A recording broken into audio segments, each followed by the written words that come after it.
The following is a live sports presentation of Glycod. Glycod.com. Glycod's coverage of Interstate Battery Southern Indiana High School football starts now. Presented by Jim Butner Auto Group.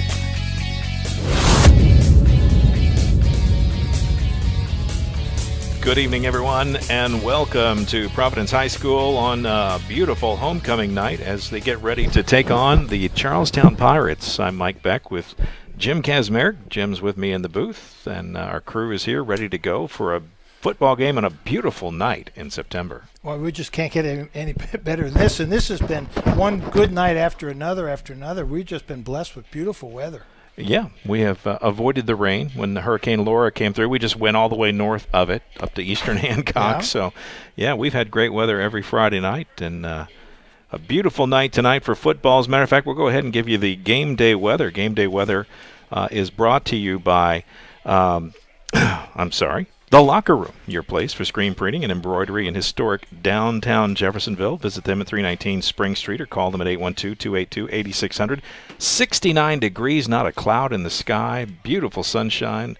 A little bit of a breeze out tonight. That might come into play at some point in the game. I'm sure we'll talk about that. Well, a little bit, and it's right to left from where we're sitting. So if you're punting or passing, you want to be doing it from that end of the field, kicking off from that end of the field. Other than that, it's just a slight breeze. It really shouldn't have that much of an effect. Neither one of these teams are very proficient at passing. That's not part of their offense. So it really shouldn't affect them. It won't affect them running the ball, that's for sure. That's for absolute sure. So we'll that is your game day weather. Can't ask for better than that. Thoughts about this game tonight? Two teams, very different teams for this year. Well, yeah, sure. Charlestown is now 1-2 in a row, but they're kind of, I asked Coach Hawkins about this, they're kind of the comeback Pirates. They let the other team get a lead, and then they fight like heck in the second half and come back and win the game. So they're used to adversity, and they know how to overcome adversity. Coach Hawkins does a good job of making adjustments at halftime, and so I expect them to play a really, really good game tonight. They're peaking at the right time. On the other side of the field, Providence, different story. Different story. They're the coach, a first-year coach, and his numbers are limited, and his size is limited. His starting center from last week is injured and won't be playing tonight. Yeah, he's got work ahead of him, but I know the kids aren't going to quit. Providence kids never quit. They're hard-nosed. They're tough kids. They're going to play hard. They'll fight to the very end of the game. All right. Well, that's it. That's going to be the game tonight. Charlestown on the road tonight at Providence. We'll have kickoff at 7 o'clock, and our pregame continues right after this. You're watching Glycod's coverage of Kentuckiana High School football. Stand by. We'll be back right after this. The Locker Room is proud to be a supporter of high school sports on Glycod. Located at 319 Spring Street in historic Jeff, the Locker Room has been in business for over 40 years and was Southern Indiana's first screen printer. They specialize in wholesale screen printing, t-shirts, and have a full-time graphic artist on staff. Owned by David Oram, the Locker Room invites you to team up with the best. For more information, call 812-282-8600. That's 812-282-8600. The Clark County Youth Coalition, Clark County's local coordinating council for a drug-free Indiana, presents What's Your Side Effect? Join the movement of thousands of young people working together to build a better world through living healthy, passionate, drug-free lifestyles. Our program includes tips that will help you live the good life and make chasing your dreams a lot easier. Get healthy, get inspired, get the facts at what'syoursideeffect.org. Funding provided by the State of Indiana Division of Mental Health and Addiction.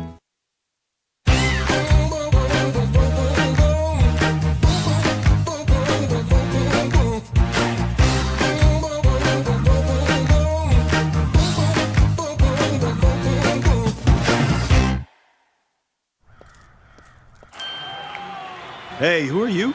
Oh, hey, Jeff, I'm a car thief. What? I'm here to steal your car because, well, that's my job. What? What? What? What? What? What? What? It happens. And if you got cut rate car insurance, paying for this could feel like getting robbed twice. So get all state. And be better protected from mayhem. Like me. Call Jeffersonville Allstate agent Packy Page today at 812-282-2970. Subject to terms, conditions, and coverage selected. This edition of Coach's Comments is brought to you by Allstate agent Packy Page, with offices in Floyd Snobs and Jeffersonville. To find out how Allstate can put you in good hands, or for a free quote, call Packy at 812-202-7271. It's Coach Jason Hawkins, Charlestown Pirates. Coach, I always want to give you a record, 103-52. Outstanding. What a great one-loss record you have. Did you ever think you'd be in this game for 16 years as a head coach? Did you think back 16 years ago that you'd be doing this 16 years later? Well, yeah, I did. This is what I'm going to do either till I die or I'm old enough to retire. So I'll be out here every year until one of those things happens. Hopefully it'll be the latter one. I hope so too. Coach, I tell you, when I always said when it wasn't any fun anymore, I'd have to get out of the game, and that's when I got out, when it wasn't any fun for me, because it certainly is not a job. It's just something you love doing. Coach, you've kind of become the comeback Pirates this year. Some games get away from you, and then you come charging back and win. What do you attribute that to? Well, I attribute it to we're not playing very well in the first half, but our kids are staying focused, and they don't quit, and they keep playing hard. I thought last week we did a really good job as a coaching staff adjusting our defense and actually changing the entire defense for the second half last week. And the kids responded well to that, and they came out and played well. And we didn't. North Harrison's a good football team, and they didn't score in the second half, so I felt really good about that. Well, and that was one of the questions I was going to ask you. It was about the adjustments you make at halftime. Tell us a little bit about that.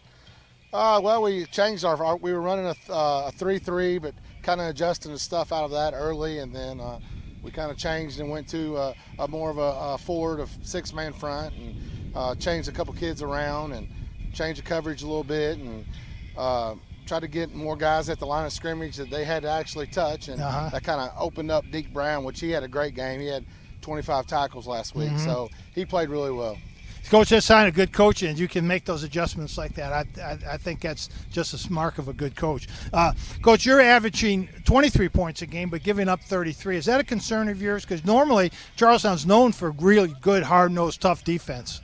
Yeah, well, the first 2 weeks were kind of undermanned. We had 3 or 4 starters out on both sides of the ball. And Silver Creek and Brownstown are pretty good. We kind of let both games get away from us. We feel like the last 2 weeks we finally got all of our kids back, and we just feel like that we're going to improve every week. Well, I noticed kids coming out of the locker room. It looks like your squad has increased with a lot of numbers since the first game we saw you. Yeah. So you got a lot of kids back now? Well, we had a lot of kids on quarantine that first week, and it really hurt us. Getting those kids back, and they were starters for a couple of them 2 years, so that really helped us, and we didn't get most of those kids back till week 3. Now, especially in your offensive line, if I remember right, a lot of those kids missing were your starting offensive linemen. It was. Coach, what about tell me a little bit about the Chianti Goodwin effect on your team and on your program? Yeah, Chianti's a great kid. He's done an excellent job. He works really hard. He's good with the kids. Got a great attitude, and he's fun to run the ball behind. So we try to run it behind him multiple times, and he pays the bills for sure. Coach, you kind of won the lottery when he showed up at your door, didn't you? We did. We did. You don't get to coach many kids like him, and to be able to coach him this year and next year, it's going to be an honor just to be around the kid. Well, Coach, he's lucky to have a coach like you to coach him up. So, Coach, good luck tonight, and thanks for your time. All right, thank you, Cass. Let's be honest. You don't see Grandma nearly enough. Which means the dead car battery you've spent the morning dealing with has robbed her of precious grandkid time. It's unfortunate, sure, but it's not like she's going to write you out of her will or anything. Right? When you need to be there, you need an Interstate. The car battery auto techs prefer.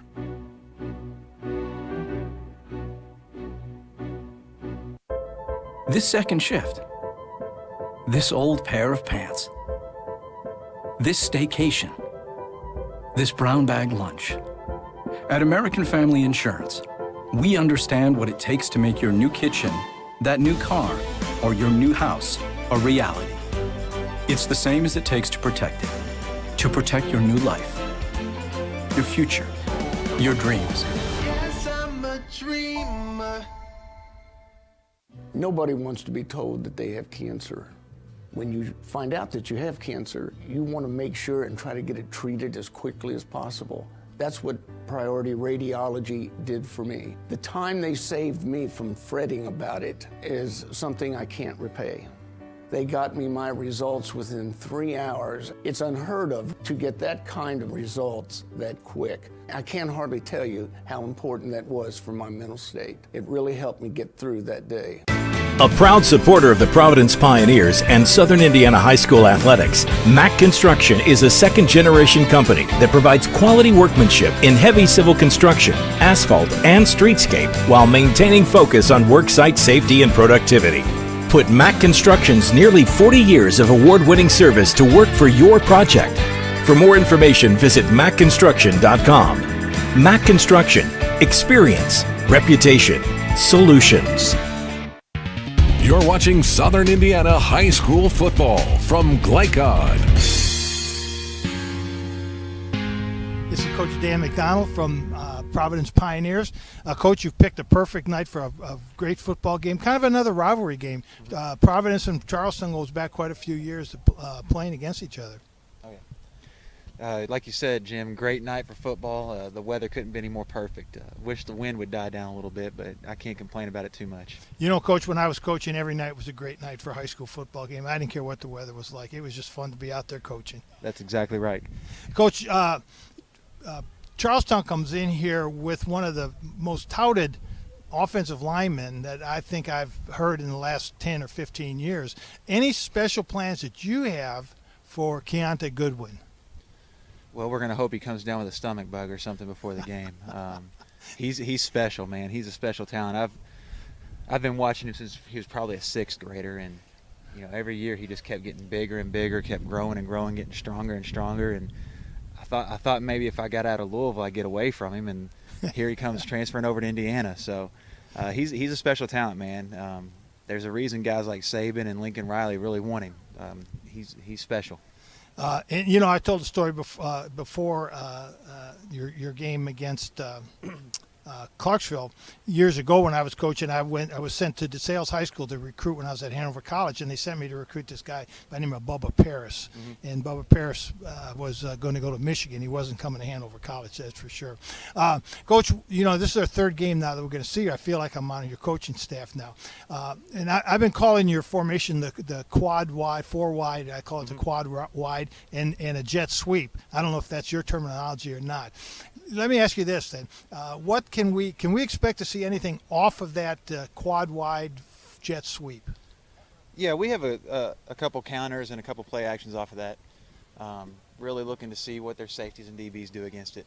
I think we saw a taste of that last week against Clarksville, and I did see a kind of a reverse and a counter and maybe a bootleg off. So that's what we've been kind of looking for is something off of that. Andrew Singleton last week, your starting center, was injured. Hopefully he'll be back. He won't be back for a while. Unfortunately, he got concussed. Oh. And that's his second concussion, so we're going to take it really slow with him. We're not going to rush him back. We're going to make sure he's healthy. Yeah, I was afraid of that. Well, that doesn't help you a lot because I know you're a little bit thin in the offensive line. We're a little bit thin everywhere, but you know, it's kind of cliche, but next man up. You know, just train the next guy up and see what he can do. You know, Coach, in the long run, it will help your program in the long run. Coach, thanks for your time and good luck tonight. Thanks, Jim. We need it. The Clark County Youth Coalition, Clark County's local coordinating council for a drug-free Indiana, presents What's Your Side Effect? Join the movement of thousands of young people working together to build a better world through living healthy, passionate, drug-free lifestyles. Our program includes tips that will help you live the good life and make chasing your dreams a lot easier.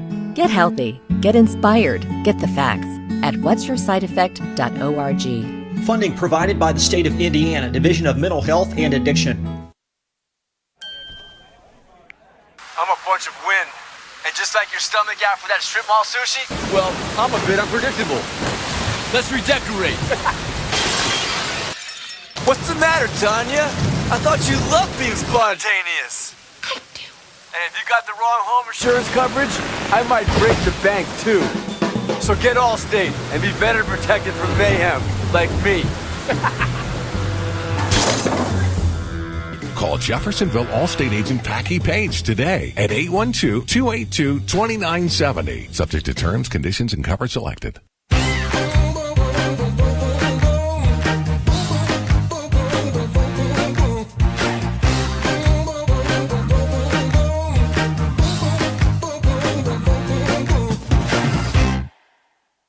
The second game of the season, I popped my shoulder out of socket, so I went to the doctor a few weeks later, and they referred me to priority radiology to get an arthrogram.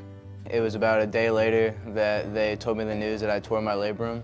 Since I got the results back so quick, I got to start doing physical therapy and everything quicker, which made my recovery process a lot quicker, and I'm thankful for priority radiology for getting the results back that fast.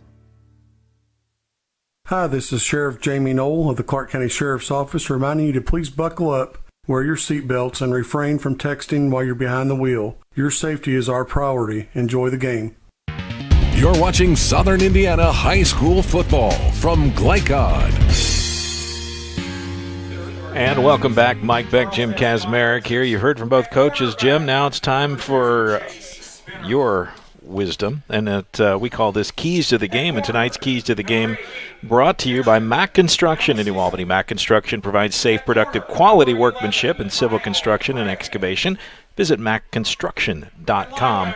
Let's start with the visiting Charlestown Pirates. What do they got to do to get the W tonight? Three in a row. Yeah, well, defensively is where Charlestown has lacked the last couple games.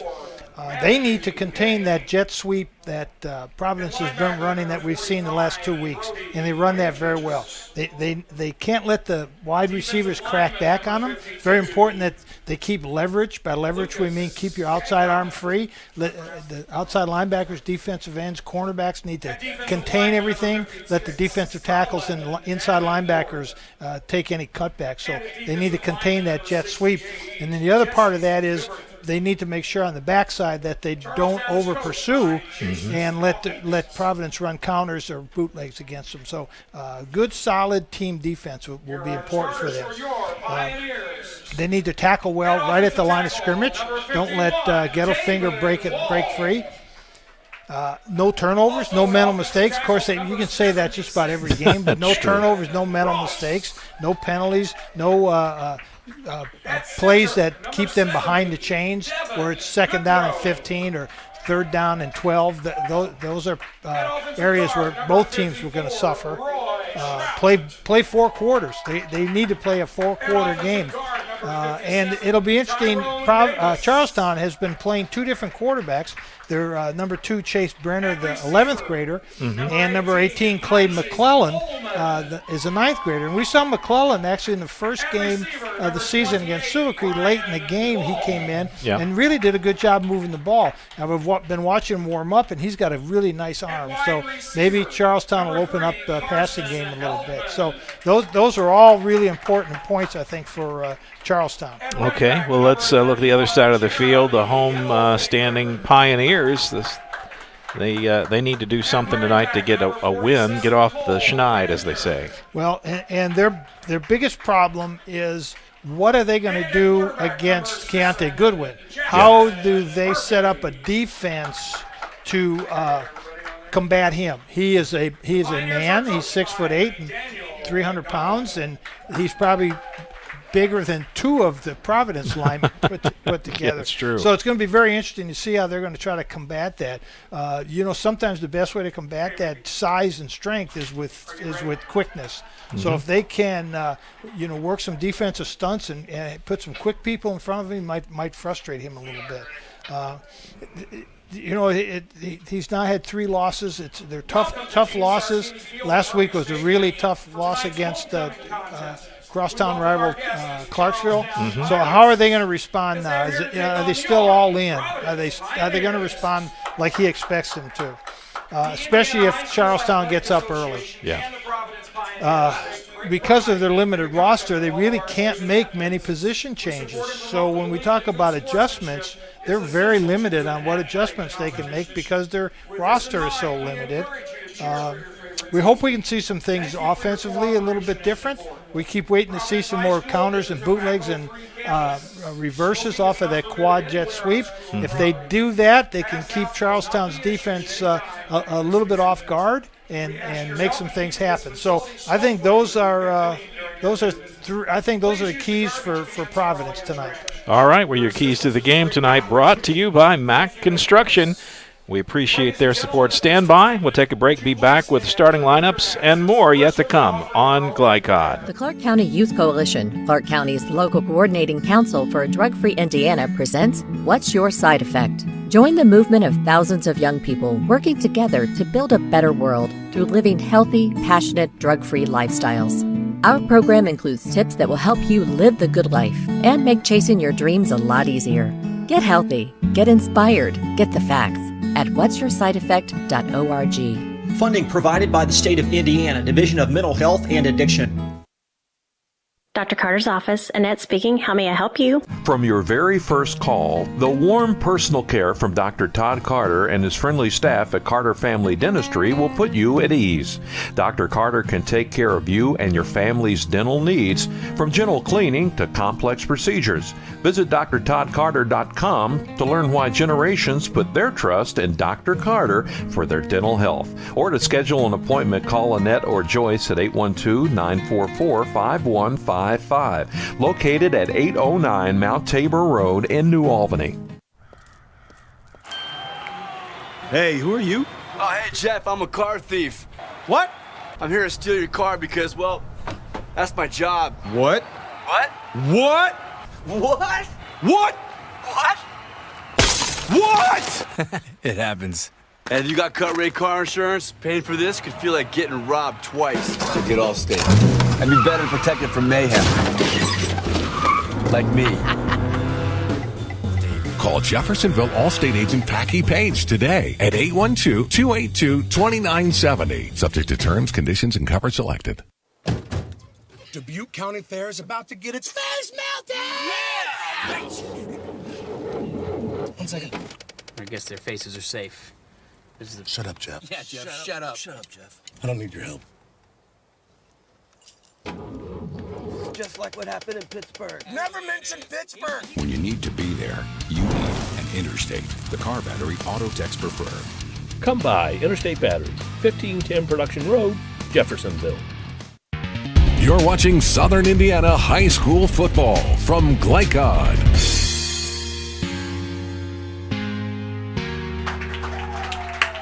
And the refrain, the national anthem, finished up here. Providence getting ready for the ball game. Time to go through the starting lineups for both teams.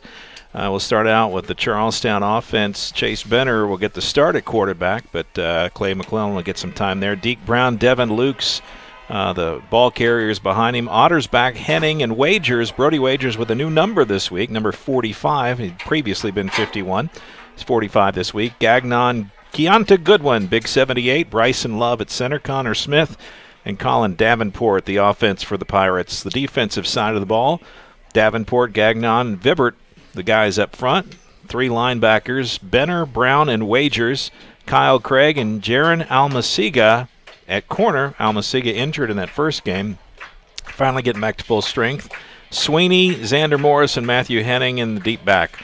Offensively for the Pioneers, Jackson Murphy, the quarterback, Cole Kreninger, Jeremy Gettelfinger, Carson Heldman will all carry the ball at different times. Brian Wall, Isaac Ullman, the receivers. Ross Davis Singleton is out.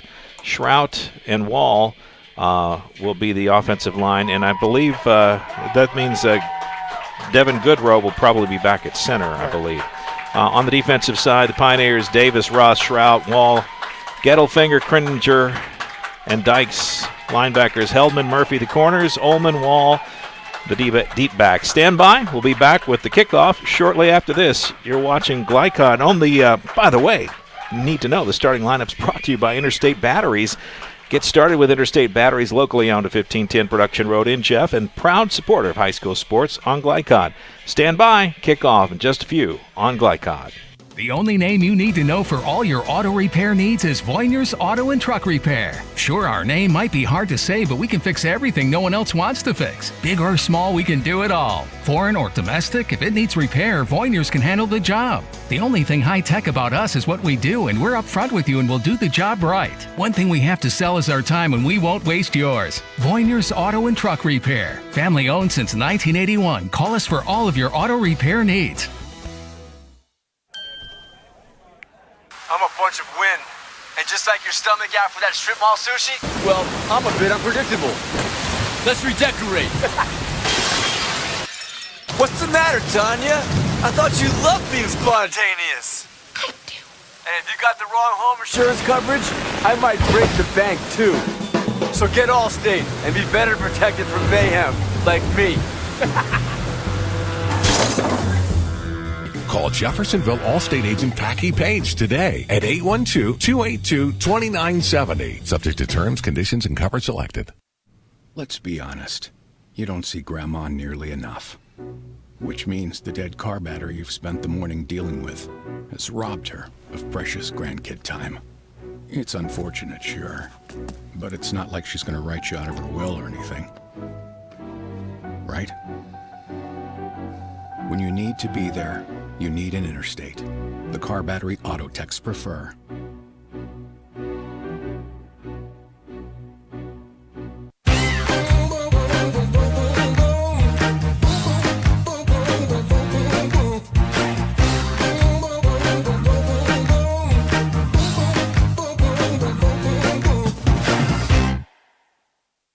From Glycod, it's Interstate Batteries Southern Indiana High School Football. Interstate Batteries, outrageously dependable since 1950. Tonight's game is presented by Jim Butner Auto Group in Clarksville, striving to keep you driving. By the Clark County Youth Coalition. Get inspired, get the facts. Visit what'syoursideeffect.org. By Allstate agent Packy Page. He puts you in good hands. By Priority Radiology in New Albany. You have a choice. By Clark County Sheriff Jamie Knoll. And by Centra Credit Union. Now to the field for all the action from Glycod on Interstate Batteries Southern Indiana High School Football. Presented by Jim Butner Auto Group. And there you go. And just like that, we've got ball game. The kickoff. Where they catch it. And Nathan Strebe caught it and stepped out of bounds. I think that was didn't see. It looked like Jaron Almasiga caught it and really made a bad decision. Probably should have let it go. It was going out of bounds. So he caught it and stepped out of bounds. Well, that's probably the wrong choice there.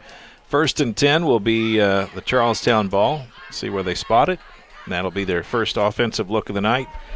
Big Chianti Goodwin, number 78. He'll tower among the rest of the offensive line there. And what are they bringing it back out to the 35? I guess they said he must have caught it out of bounds. Okay, well, then it'll be 1st and 10 ball at the 35, and here we go. So they didn't run a play and gain 15 yards. Benner back in the shotgun. Single setback. And a handoff.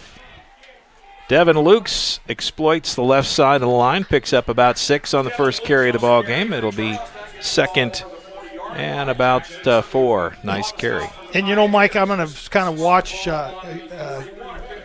Chianti Goodwin, and I'm impressed by just the first play because of the way he moves his feet. He just doesn't lean into people. He's not just a big body. He's, oh my goodness, he is. I saw what you saw. He threw it. I don't relish the coach for Providence having to put any one of his players on Goodwin. Lukes picks up 3, 3rd down and 1 rather. He ran to the opposite side. Goodwin manhandled Cole Kreninger, just threw him to the ground. 3rd and short here. Lukes lines up now to the left of Benner. Benner in the shotgun, waits for the snap. Man in motion. They run behind the motion, and they pick up the 1st down. And it's really unfair, but it is what it is. But if you watch Goodwin, he is very athletic for a giant kid. He moves his feet really, really well. And that's one of the things you look for. As you're a college coach looking at offensive linemen, you're watching them move their feet. 4-yard pickup puts up first down, 1st and 10, ball at the 48. Benner. And here we go again. Same basic play, goes to the left. This time Providence is there. You know, you might just assign one man to Goodwin and just try to keep him occupied and let the rest of your defense go. Well, from what I've seen, to me it looks like their plan would be to do what we would call submarine him. It's just don't get driven down the field. Just throw your body at his knees and create a pile right there. Don't let him drive you down the field. 1 yard gain, 2nd and 9. Ball out to the 49. Benner takes the snap. Hand off to Lukes, and this time he has nowhere to go. Good defensive penetration. Yep. Nice tackle by Nathan Ross. Providence got away with one there. They were lined up offside. Their right defensive tackle had his head way over the football. Loss of 4 will bring up 3rd and 13, and that's one of those down and distances that we talked about early you don't want to get into. Nope. See what they do. Waits for the snap. Benner going to put it up. He's looked to his right. He's forced to flush. Flushed out of the pocket. And a sack will be recorded. Back to the original line of scrimmage. 4th and 13, and the punt team comes out. And David Wall did an outstanding job out of his left defensive end spot, rushing the passer. He beat the right offensive tackle for Charlestown and put a lot of pressure on Brenner right away. Jackson Taylor goes back deep to return the punt for the Pioneers. Snap and a kick off the side of the foot by Preston Sweeney. And it's going to go out of bounds and virtually no gain on that. Maybe went out. Okay, a 2-yard punt. 2-yard punt. and you know, we watched him warm up, and I don't know if you did, but I was watching. Yeah, I saw that. Because of what we saw in the Silver Creek game, and that was what we saw during warm-ups. Yeah, shanked. Yeah, you don't say that. You say lateral. Lateral. Okay. Lateral punt. I got you. Yeah. 1st and 10, ball at the 49. We never use the S word around the golfer. Oh, my goodness. Providence starts with a short field, first possession of the night. We're in the quads right. Jackson Murphy, he's just going to sprint out behind his blockers. Tries to cut it up. Good pressure by the Pirates as they shut it down. Yeah, it was Preston Sweeney, the punter, who came up and we were talking about leverage. Yeah. Keep your outside arm free. Cornerbacks come up. Defensive outside linebackers come up. Defensive ends keep that outside arm free and let the inside people worry about any cutbacks. Nice stop by Sweeney. No gain. 2nd down and 10. Ball still at the 49. Trips left this time. Murphy. Gettelfinger back there. Murphy going to sprint out. Left-handed quarterback puts it in the air, and it's almost picked. Oh, man. Jaron Almasiga, he had that one nailed and just got through his hands. Yep, that was not only nailed, but that was 6. He had touchdown in his eyes. That's why maybe you missed it. Sometimes when you're so confident that there's room in front of you, you get the slippery fingers. That's right. You don't concentrate. 3rd and 10. Providence not afraid to put it up. That's a change from the old Providence of old. For Providence, the last 2 weeks we've seen. Yeah. See what they dial up here on the 3rd and 10. Okay, we got trips. We got twins on both sides. A little different look. Gettelfinger. Throw it again. They're going to throw to him. He's got some room. Oh, and he couldn't gather it in. It was thrown over his outside shoulder as he was cutting across. Had to try to adjust and couldn't get there. He did, and it wasn't a bad throw. It wasn't a great throw. It was a catchable ball, but a very difficult catchable ball. So you won't want to say that Gettelfinger had to turn. He was looking over one shoulder. He had to turn to redirect. Tough catch. Yeah, but it was not an interceptable ball, so you can say that. And it's good to see Providence opening up their game a little bit. Luke Kruer in to punt for the Pioneers after the 3 and out. Snap is good. And a kick low, but not a bad kick. Takes a great bounce. And it's going to go into the end zone for a touchback. So nice effort by Luke Kruger. Didn't quite get what he wanted, but no return. So Pioneers can say that's a good thing. 1st and 10 on the 20-yard line for Charlestown. You know, Mike, last week we commented about how poorly the ball is being punted in the games we've seen this year. It just is kind of like a lost art. Yeah, I just don't think they practice it as much as, at least I perceive that. Yeah. I could be completely wrong, but the play on the field would tell you that they're just not putting the time in on that these days. Now, in the warm-ups, they always seem to get the same amount of time, but I don't know if it's – I think they need more practice in game situations, with pressure. Just taking snaps and kicking not anybody, but it's a lot easier to do. Let's say that. And but most of the time, these teams do not practice the kicking game live in practice. Very seldom do you have teams who will practice the kicking game live. It's usually a dummy kind of thing or a walkthrough kind of thing than it is a live scrimmage type of activity. 1st and 10. Benner takes a snap, hands off Devin Luke, starts right, spins up the middle, bounces off of one would-be tackler and gets out 9 yards. It'll be 2nd and 1. Good run by Devin Lukes. Yeah, Charlestown obviously looking different so far in this game than we saw them in week 1 against Silver Creek. Right. And again, you've got to attribute that to the fact they were getting their offensive linemen back. No, big difference. Short yardage play. Devin Lukes with the handoff. He'll get the first down. And downfield, Cole Krininger and Chianti Goodwin dancing. They're going to spend a lot of time together this evening, I have a feeling. Clock continues to run. 1st and 10, ball out to the 32. I don't want to belabor the point, but he really does a good job moving his feet. Krininger's got to keep – oh, my. This time, nothing doing. Gettelfinger and Cole Krininger get a hold of Devin Lukes in the backfield for a loss.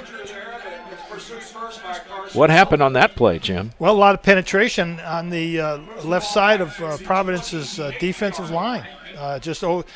They gain penetration. Normally on those kind of counter plays, you get the right side of the line blocking down the man inside, and they pull. And they pulled that time. They pulled Goodwin, and the Goodwin actually knocked over 2 Charlestown players to get to where he was supposed to go. 2nd and 14. Oh, and a loose ball. Who'll get to it? Either scramble for it. 34 had it. 34 for Charlestown had it for a moment. That was Matt Henning. Don't know who ended up with it. And it's going to be 3rd down. Pirates somehow got to it. I didn't see who covered it. May have been Almasiga. He's out there. Yeah. Well, 34 Hennings had it. Was the first choice. Loss of a yard will be 3rd and 15. It was a catch and then a fumble. So it wasn't going anywhere. That was not going to be a first down. Good coverage by the Pioneers, and they're going to have to cover again. We got a flag, stops the play, and that'll push the Pirates back 5 more, make it 3rd and 20. They were going to run a play we used to call the rocket screen. Some people call it the jailbreak screen, where they bring the wide receiver all the way into the middle behind the offensive lineman. And it's really a good play because you're not expecting to see the wide receiver catch the ball behind the line of scrimmage, behind the lineman. Big penalty there, pushes it back even more. 3rd, and they say 3rd and 19 where they spot it. So we'll agree. I never argue with the official people. Want to see if they run the same play again. Nope. Benner drops back. He's going to look downfield. Got to hurry it up. Feels the pressure. David Wall behind him. Gets back to the original line of scrimmage before Gettelfinger stops his forward progress. And David Wall right now is a force for Providence. He is making things happen at that left defensive end spot. 4th and 10, so he picked up 9, but he needed 10, and they're going to send the punting unit in. Preston Sweeney to kick, and deep for the Pioneers, Jackson Taylor, 5'7", 135-pound junior. I think I'd put some heat. If I was Providence, I'd put some heat on the punter right now. Want to go after him, huh? Yeah. Sweeney gets a good kickoff this time. Fair catch called for and fumbled. Charlestown has it. And through the hands of Taylor, and it's going to be Charlestown ball. Fair catch, you got to catch it. Yeah. And a big break for the Pirates here in the early goings. Call that a turnover. Oh, my. What? What? What? Why are they? What?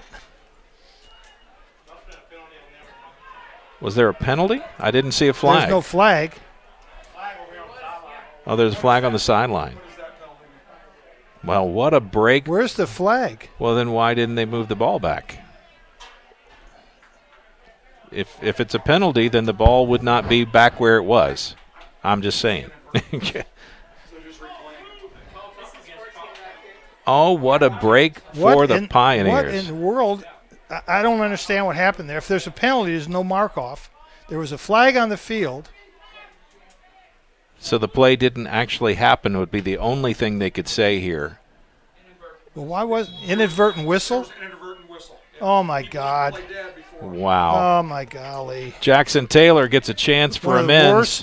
One of the worst mistakes a referee can make. Loose ball, and he'll just get away from it. Charlestown won't get the ball back, but they'll get Providence pinned back in pretty decent field position. For Charlestown, anyway. Yep. Ball down at the 31-yard line. Pioneers take over on offense for the second time. Well, that's a big break. That's a huge break. Home team break. So let's see if Providence can take advantage of it. Inadvertent whistle. To me, that's the worst mistake an official can make is to blow his whistle too soon. Yep. I mean, that was way too soon. Yeah. 1st and 10, Pioneer ball. Jackson Murphy lined up beside him is Mr. Gettelfinger. And a handoff. Xander Morris on the tackle for Charlestown. Jeremy Gettelfinger on the carry. Picks up about 4. It'll be 2nd down and 6. Well, say 3 yards. 2nd down and 7. Sorry, my math is off tonight. Beautiful blue sky evening here. Just a slight breeze. I mean, you can't ask for better weather. Sun is now setting. Long shadows on the field. Jackson Murphy moving his players around. Carson Hellman getting him on the other side. We got twins, one on each side. And here we go. There's a good stop. Oh, he had him. Had him, and now he's going to flush him out. Oh, and he had it and dropped it. Brian Wall had it for a step, but they say not long enough to be a completion, thankfully, because it would have been a turnover. Yeah, it would have. Oh, my goodness. There's another case where he had the ball in his hands and green in front of him. Well, we've seen both teams make big mistakes, and we've seen the referees make a big mistake. So so far we're 1-1-1. 3rd and 7. Providence trying to convert a 1st down here, and Murphy going to roll out to his left again. Has an opening, gets it to Kreninger, and he can't hold on. Good tackle that time by that's not Almasiga, that's Ottersback. Yeah, Jake Ottersback. That ball was in his hands. Jake Ottersback makes a good tackle, knocks the ball loose. Yeah, great defensive stop by Charlestown. And Brady Wagers does a great job of pressuring the quarterback. The quarterback did a little pump fake. Wagers didn't go for it. Stayed after the quarterback. A lot of times on that pump fake, defensive lineman jump up in the air, and quarterback will just step around him. Yeah. 4th and 7. Punt team in. Kruger back to kick. 2 men deep for the Pirates. Kruger gets it away. It's a low kick. It'll take a nice bounce. Oh, Providence bounce. Providence. Kruger's going to get a great roll. It'll make it look like a long punt. Kruger needs to be coached up that when anybody comes near you or touches you when you're punting, you need to fall on the ground. You need to roll around. You need to scream bloody murder because he got hit and he didn't do anything. He just looked down at the person down at his feet. Yeah, that's when you fake the broken leg. Yeah, he needs to take some acting classes, a little drama. Don't they have a drama class at Providence? I'm sure they do. He needs to be in that class. 1st and 10 ball at the 21-yard line. New quarterback for the Pirates. McClellan? McClellan is in there this series. We'll see what he can do. Freshman. Left-handed quarterback throws it out to Ottersback, just a couple of yards on the pitch and catch. Ottersback had to go down and get it. No yards after the catch. 2nd down and 8. Well, that's one way to get it going for a quarterback. Get him a simple pass so that he can get that feel. It's always good to get one in. Yep, that is the best way to do it. McClellan going to keep it himself. He's on the ground and got some room. 1st down and more, and run out of bounds. And a late flag coming in on this side of the field. What was that for? I don't know. It's the same referee that threw the mystery flag. What in the world did he call this time? I mean, he's as far away from the action as you can get. Yes. And he sees something trailing the play, perhaps? I didn't catch it, so we don't know.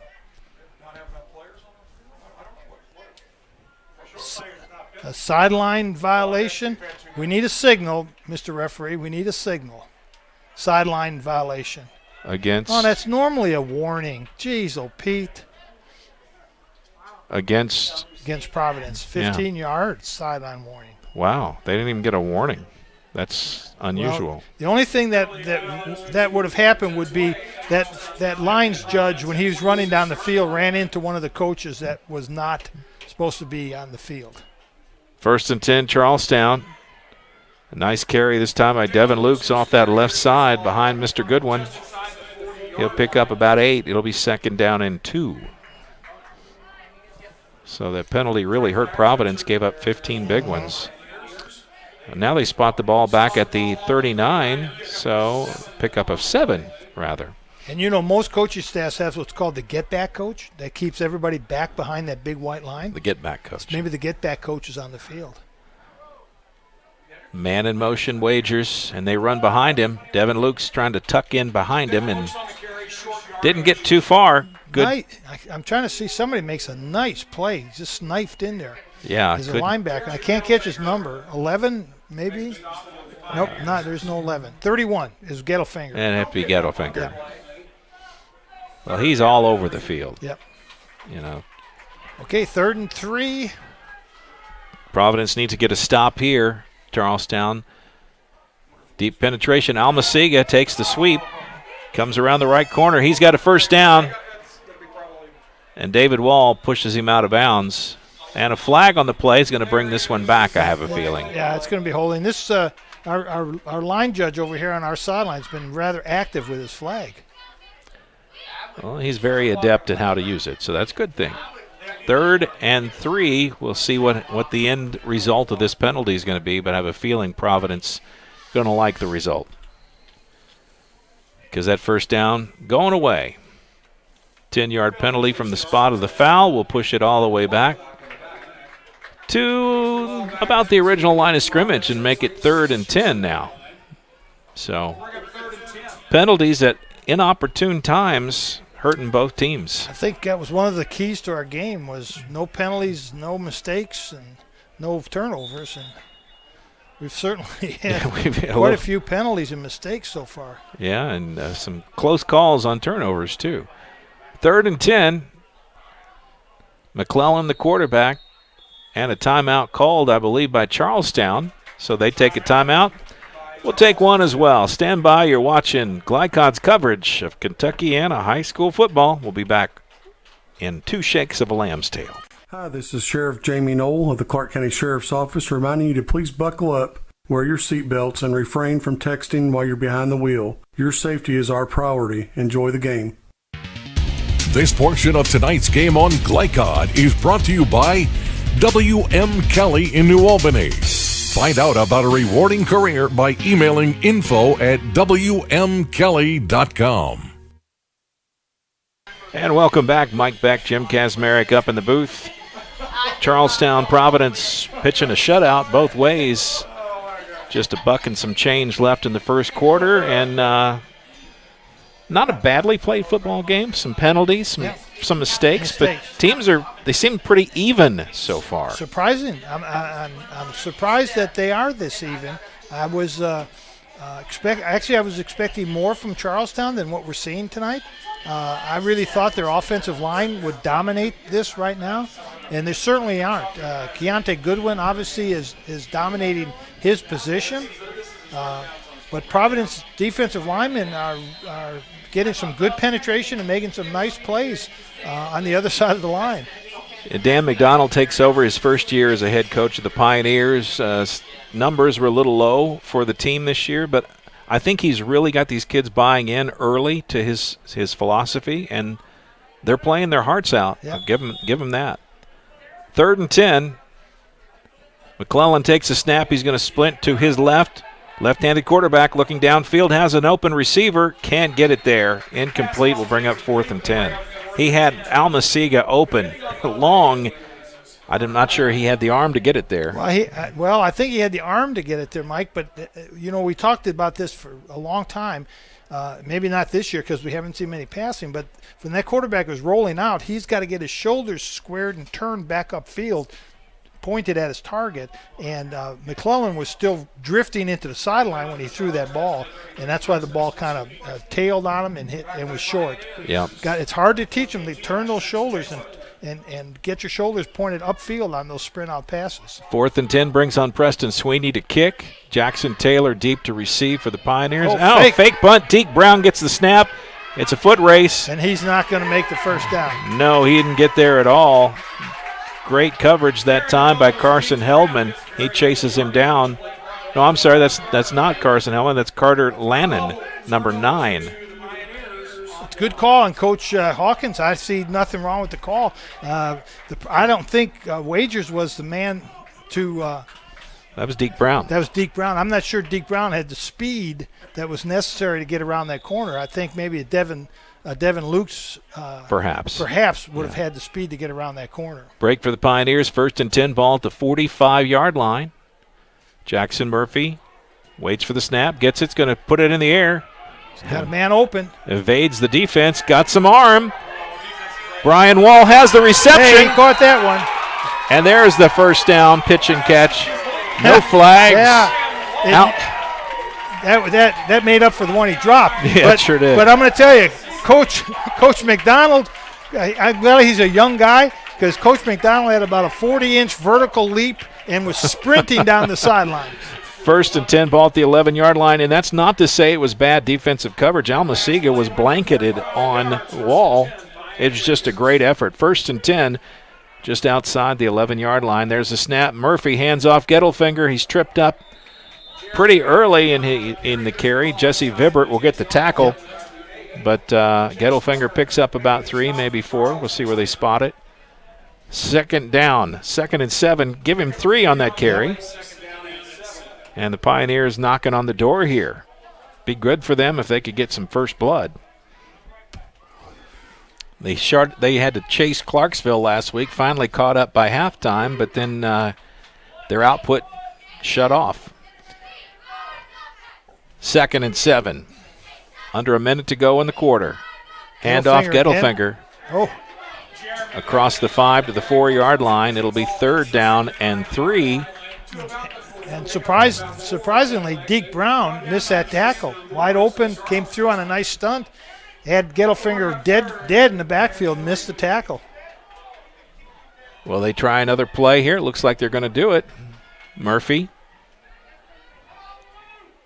with Gettelfinger to his left. They go ahead and snap the ball. He puts it up, and he's going to race to the end zone. He's got the first down. I don't think he scored, but he does have the first down. And they're going to say he was stopped just shy of the end zone, but it'll be 1st and goal. Nice ad-lib that time by Jackson Murphy. Well, Providence is doing some things tonight that we have not seen in any of the games we've had them the last 2 weeks. This is all different. 1st and goal from the 1-yard line.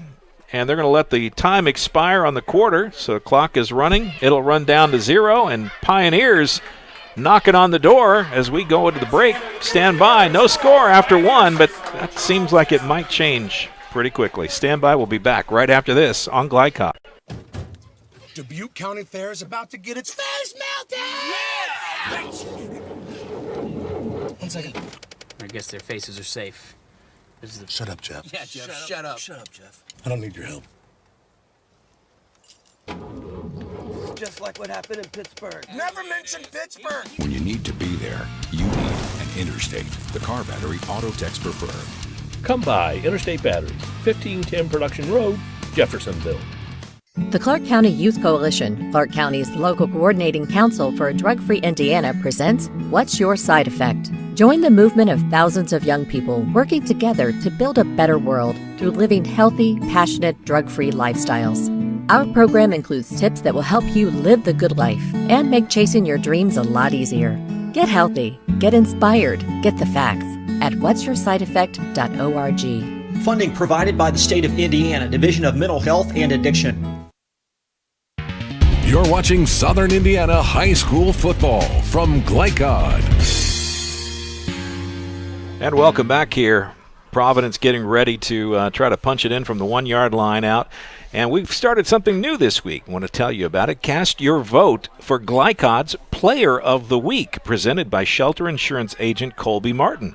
Beginning tomorrow morning through noon on Wednesday, you can vote for the area's top performer at Glycod.com. All winners to be announced via social media Wednesday afternoon. So, does that mean we don't pick players of the game anymore? Well, of course we do. We'll pick our players of the game. Okay. But Can we'll I let vote?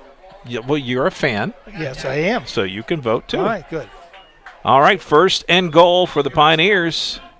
Kreninger and Gettelfinger. Oh. And Gettelfinger in easy. In easy. Over the right side, Providence's right offensive lineman created a big hole. And on homecoming night, Pioneers strike first. First blood here, 6-0. Just 3 seconds into the second quarter.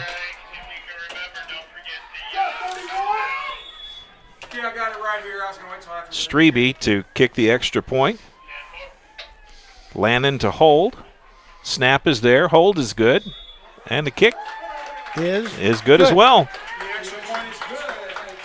And at the 11:57 mark of the second quarter, it's Providence 7, Charlestown nothing.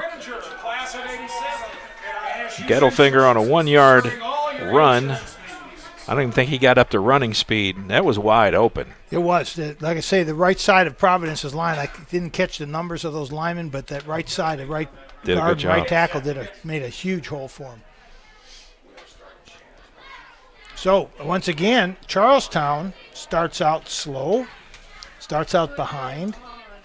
We'll have to play catch-up. They're going to have to play catch-up again. Comeback Pirates. On the other side of the field, Providence is taking 3 on the chin. Now, to be fair, they play some pretty stout opponents to start the season with Floyd Central, Silver Creek, no slouches there. And then last week, a very tough game against Clarksville, who is really ascending and really come of age this year. So maybe the Pioneers are better than we think, or better than their record might indicate. They're showing it so far tonight. Well, you know what we used to always tell the players, Mike, is you're never as good or as bad as you think you are or people tell you you are. That's for sure. So and that's the case with Providence. You're just not as good or as bad as people think. Go out and play and have fun, play hard, and good things will happen to you as long as you keep playing hard. That's for sure. Well, we had a couple of sports writers when I played that never had anything good to say about us, so I tried not to listen to them at all. Don't believe what you read in the paper. Deep for the Pirates, Jaron Almasiga and Terrence Bonner deep to return the kick. Strebe to kick off for the Pioneers. Ball set, here we go. Low bounding kick taking by one of the upbacks. That's Henner. Henner's got it. Finds a little bit of a seam there. Brings it out across the 40 to the 44-yard line. And they'll start there. Jackson Taylor going to be the one credited for the tackle. He tripped him up. And it'll be 1st and 10, Pirate ball at the 44-yard line. Not a bad place to start. No, it's a good place to start. Good field position. Let's see if Charlestown now can do something with that. And Clay McClellan back in at quarterback, so he ran last series. They'll give him another shot. 2 series for Benner and now 2 for McClellan. Single tailback is And a false start. And that tailback was Devin Lukes. And Goodwin runs into the referee. He's blocking everybody. And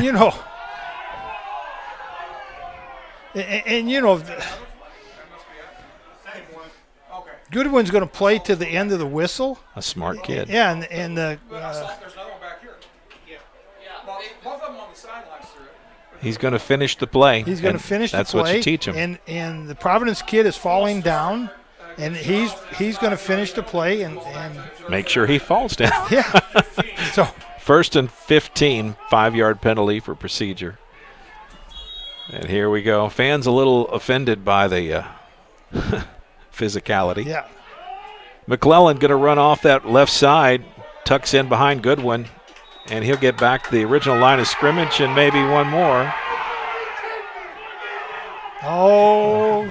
Pioneers fans getting a little fired up. Yeah, they don't like someone to play to the whistle. 2nd down and 9. He picks up 6 on the carry. McClellan, he just tucked in behind Goodwin, and then Goodwin did a dance with, I believe it was Kreninger again. Yeah. Pass play. He's in his pass protection mode. McClellan trying to draw him out.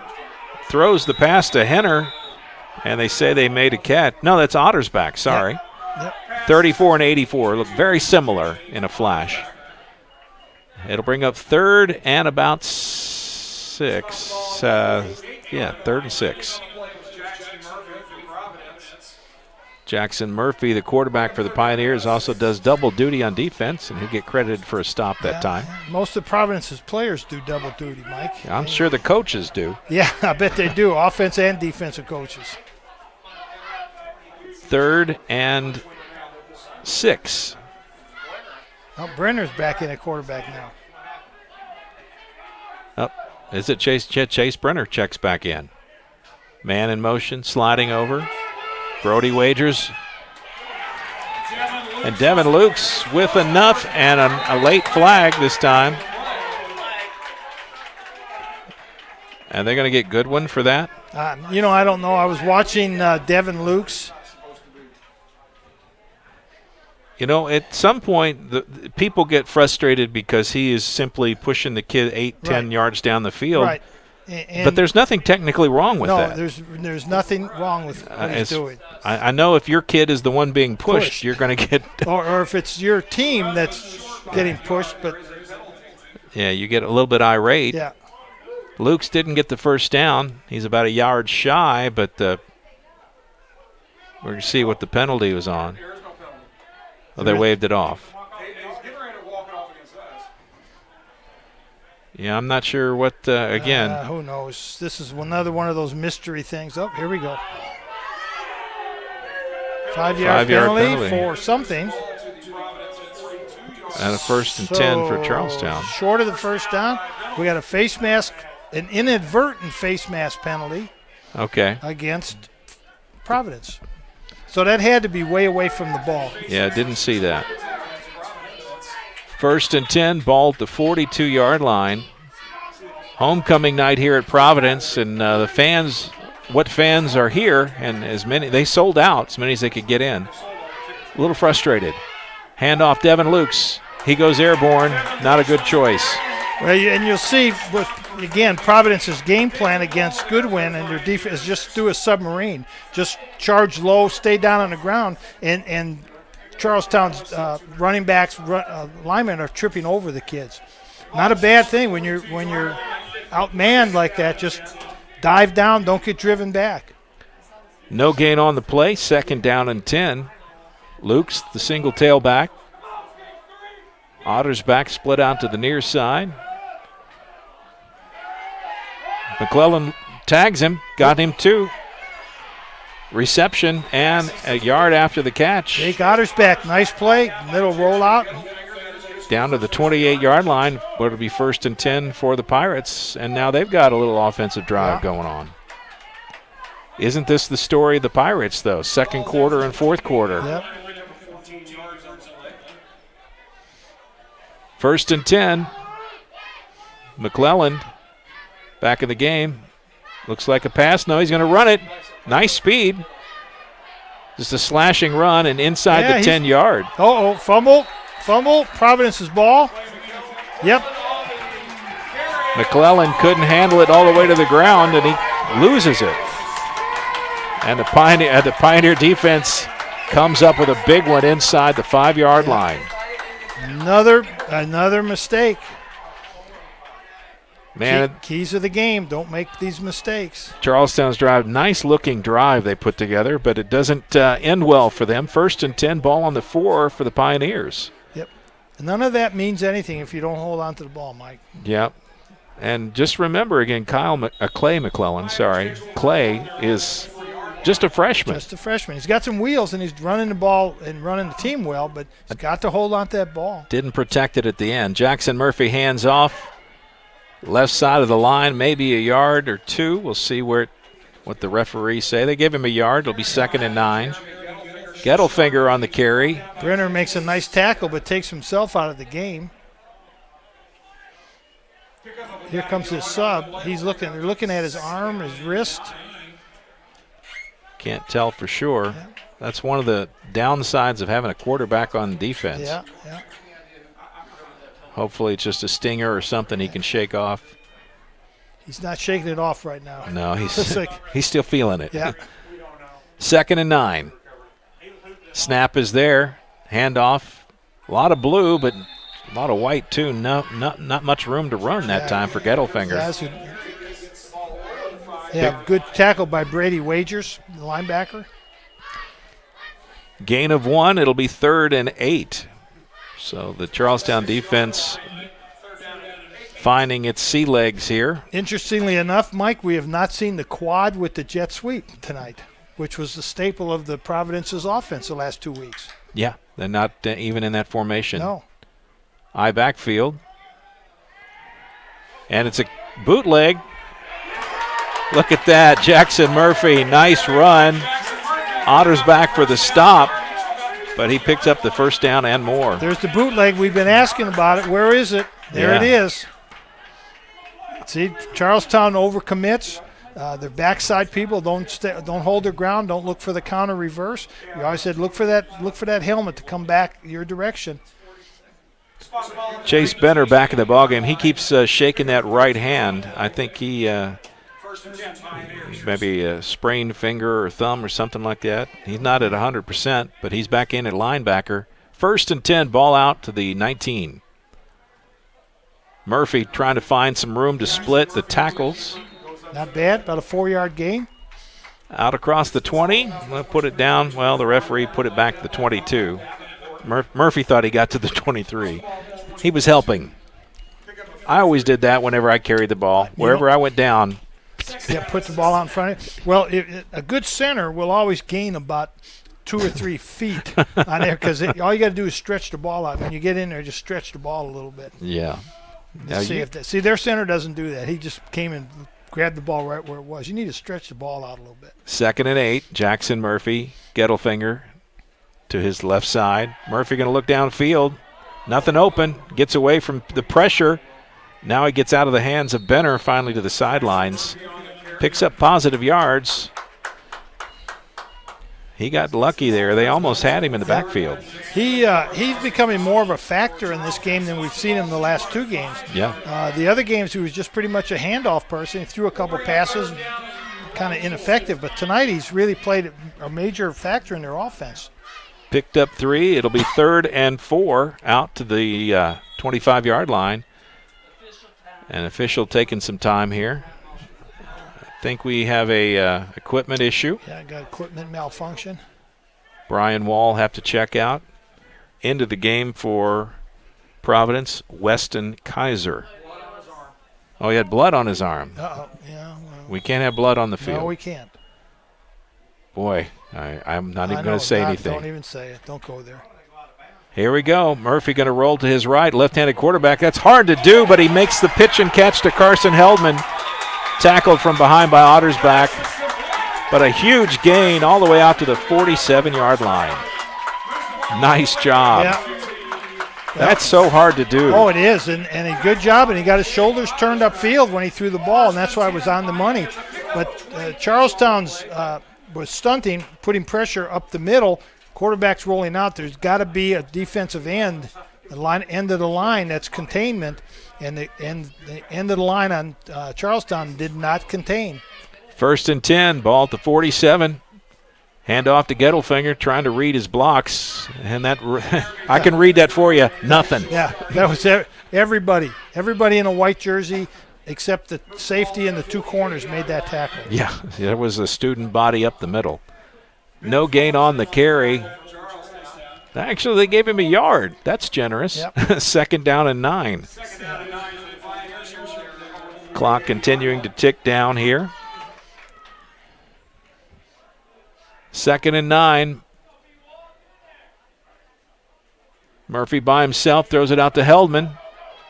Gets over to the sidelines right about midfield. They give him forward progress to the 49. He goes out of bounds, and it'll be maybe? say 3rd and 6 based on where they got him. And just a quick pass. I hope the receiver makes one man miss a tackle. Corner from Charlestown did a good job on the tackle. And that would have been Kyle Craig at corner. Big 3rd down play here for Providence, because it's kind of that part of the field where you're not quite sure if you want to go for it on 4 or not. Murphy going to drop back, surveys the field, lots of time. Now he's in trouble. Throws it up, desperation. Brian Wall makes the catch.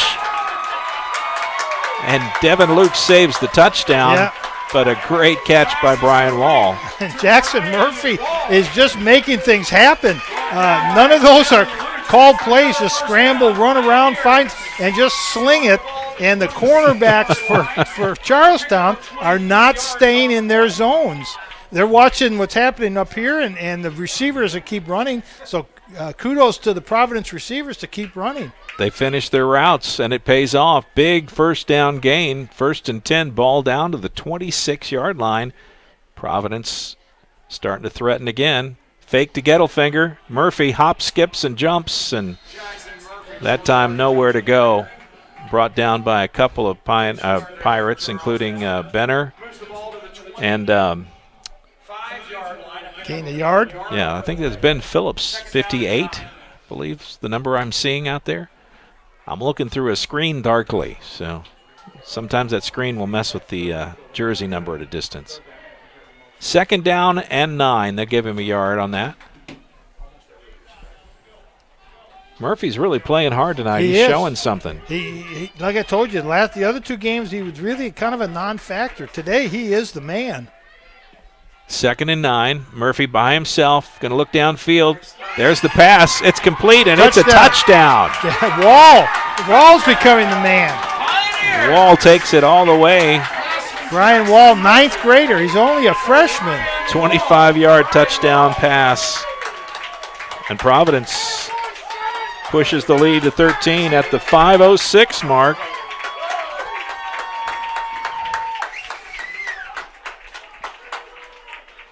That was a nice-looking drive. Yes, it was. Mike, that was a 97-yard drive. That's the way you do it. Snap and the hold are good. Kick is in there. Strebe makes it happen. And it's now 14-0. And on homecoming night here at Providence, they got something to celebrate. They do. With 5 ticks before halftime. How about that? This is certainly not the Providence team we saw last week. Or the week before. And but this is the Providence team that you expect to see. Yeah. This is the Providence team that I coached against, that we've seen in previous years. They just never give up, make things happen, play hard, play tough, play resourceful, right. Yeah. Nice-looking drive. That's one of the best-looking drives we've seen all year. Yes, right. By any team. Jackson Murphy doing it with his arm and his leg. And Brian Wall, the freshman. 2 big catches. Yes. Strebe going to kick off. Pirates over on the sideline. He's got blood on his jersey. Number 76 for Providence, cleaning his jersey. That's Nathan Ross. You got to use the Tide pen. Yeah. Just about. Film a commercial out there, ladies and gentlemen. Just about. Scrub-a-dub-dub. Okay, the Pirates rush out here. Going to try to return this one. Almasiga and Terrence Bonner again deep for the Pirates. Strebe to kick off.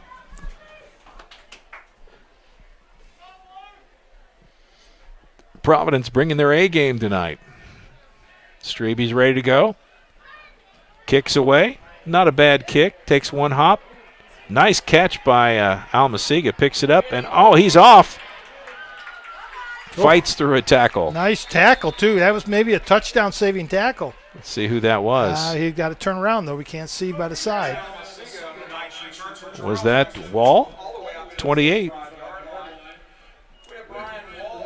It was. Brian Wall not only catching touchdown passes, but saving touchdowns on his tackling. He's the free safety on the defense, so he's in there. He is a freshman playing in this kind of game. Good for him. 1st and 10, Pirates. Great field position thanks to Almasiga's return. Brings it out to the 45. 1st and 10. Devin Lukes in the background, or backfield. And offside, too. Holy cow. Providence, David Wall was 2 yards in the backfield before the ball was snapped. I don't see how you missed that as a ref. I think the referee probably couldn't believe what he saw. Yeah. Did I just see that? That couldn't be. It's like a Bigfoot sighting out there. Holy smokes. Picked up 3, 2nd down and 7. That was Clay McClellan. Direct snap to the quarterback. Just took off running. 2 receivers split out to the near side. 1 all the way on the other side of the field. Single tailback is Lukes. And there's the handoff. Lukes comes to the left.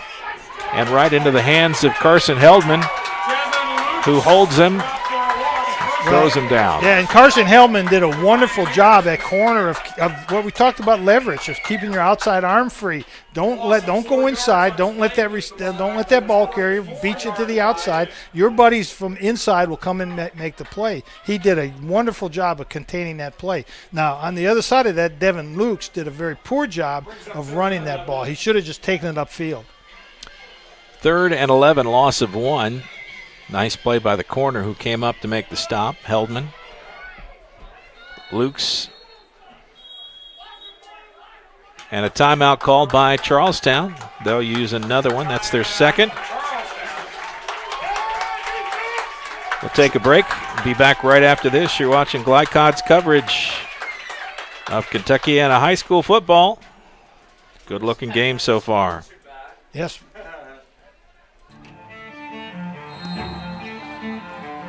How do you measure success? In points? In wins? Or trophies? At Shelter Insurance, we measure success in the quality of our products and services, in how we support our communities, in being there when you need us most. We're your shield. We're your shelter. You're watching Southern Indiana High School football from Glycod. Charlestown takes that timeout. Coach Hawkins trying to talk up his offense into converting a 3rd and 11. Tough spot. Tough spot to be, and they haven't shown a great proficiency in passing, although I'm surprised they are throwing the ball as much as they are. But they're not running the ball very well either.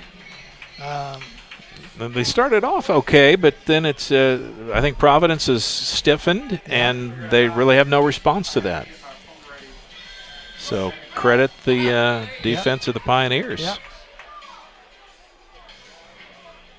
Goodwin certainly doing his role out there, but it's just not clicking for the Pirates at the moment. I wonder if, switching the quarterbacks up, I mean, I'm not second guessing Coach Hawkins. Right. I'm just theorizing. Sometimes that changes the rhythm in the huddle and on the field. Yes, it does. And Goodwin has to step out for blood on his uniform, I think. Yeah, this is a game that's rough and tumble, and sometimes that happens.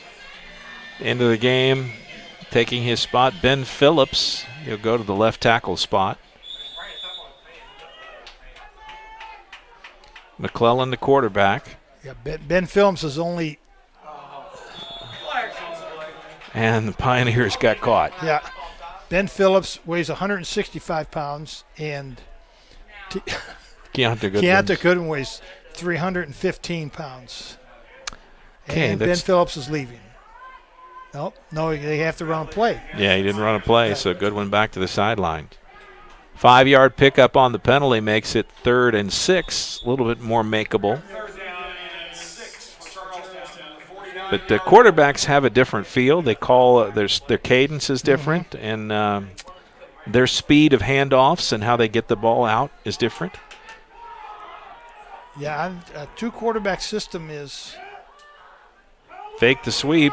McClellan going to go himself. He's going to be short of the first down. Yeah, 4th and 1. Go for it. Yeah, I think you go for it. Got to go for it in this situation. Down by 2 scores here late in the second quarter. 4th and 1, Pirates. And Coach Hawkins had no hesitation. You run behind the big man? Well, I don't see why not. I mean, you don't have guys like big all the time. Let me tell you what, if you got a Corvette, there's no reason to keep it in the garage. There you go. 4th and 1. And they're going to run that direction, and they'll get it. Oh, nice run by Lukes. There you go. Put your shoulder down. Run north to south. Don't try to get outside. Just get it done. Yeah, just take it inside. Devin Lukes needed one. He got several more. Down to the 41-yard line. Pick up a 5, 1st and 10. Pass play. McClellan rolls to his left and just leads the receiver too far out of bounds. He had him wide open, but Ottersback did everything he could to pull that in, but just not enough And Mike, that if that would have been completed, it would have been a 2-yard gain. I mean, I understand throwing the ball, but get it downfield a little bit. And we need to see if we need to start checking in on some scores, see what's going on in other games around the league tonight. 2nd and 1. McClellan keeps it himself, and he's chased down from behind. David Wall says, "Excuse me, sir, I think you're going the wrong way." And Wall came all the way from the other side. Caught him from behind. Gain of 1, it'll be 3rd and 9. So here's where you think bootleg back to the right. Because if Wall's going to play that, if he's going to come across that hard, then I need to bootleg and get around him. 3rd and 9. Yeah. Quick pass out to Almasiga, and he gets it, but he bobbles the ball and has to focus on it instead of making positive yards. He didn't catch it clean. No. 4th and 7. Definitely 4-down territory for. Yeah, Coach Hawkins has got to get his kids to start doing something. There's got to be some positive plays here.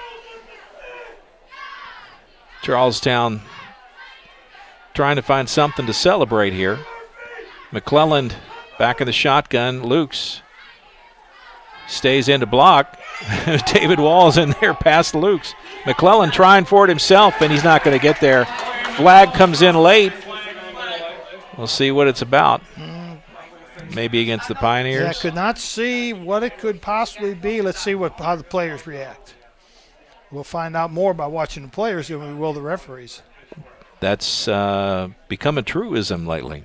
All right, let's see. We got a penalty here. And he's going to come over and give us a signal, personal foul against, targeting. Oh, my, against Providence.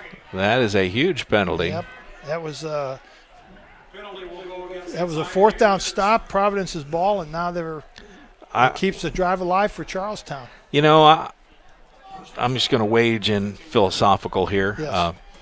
1st and 10 will be the situation for Charlestown, big break for them.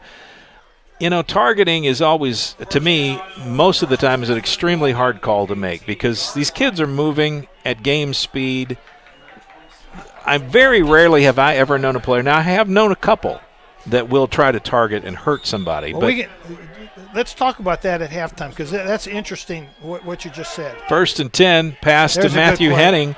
Yeah, that's the what we call the jailbreak screen right there. And Henning gets a nice gain across the 10-yard line into the red zone. They'll put it down at the 3. It'll be the 4. Sorry, 1st and goal from the 4. They got about a minute and some change here. McClellan takes the snap, handoff Luke's. Luke breaks the first tackle, keeps running. Down to about the 2, it looks like, Mike. Under a minute to go. And Coach Hawkins has 1 timeout left, if I'm not. No, he could have 2 left. He's got 2 left. Yeah, well, don't save them, yeah. Coach. 2nd and goal.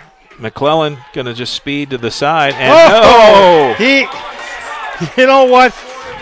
I think McClellan thought he had a walk in the end zone, and he slowed down and stood up and got drilled. Carson Heldman came in and said, no way. Gain of a yard, 3rd and goal from the 1. Luke's. He's in. They're fighting. And they say that the ball came out, but Pioneers are. They're not signaling touchdown. Oh, my goodness sakes. 4th and goal. Timeout taken this time by Coach Hawkins. That'll be his 3rd. 4th and goal from the 1, about the 1-inch line. Yeah. So, wow. We'll take a timeout. Be back right after this. Stay with us, folks. Good stuff going on.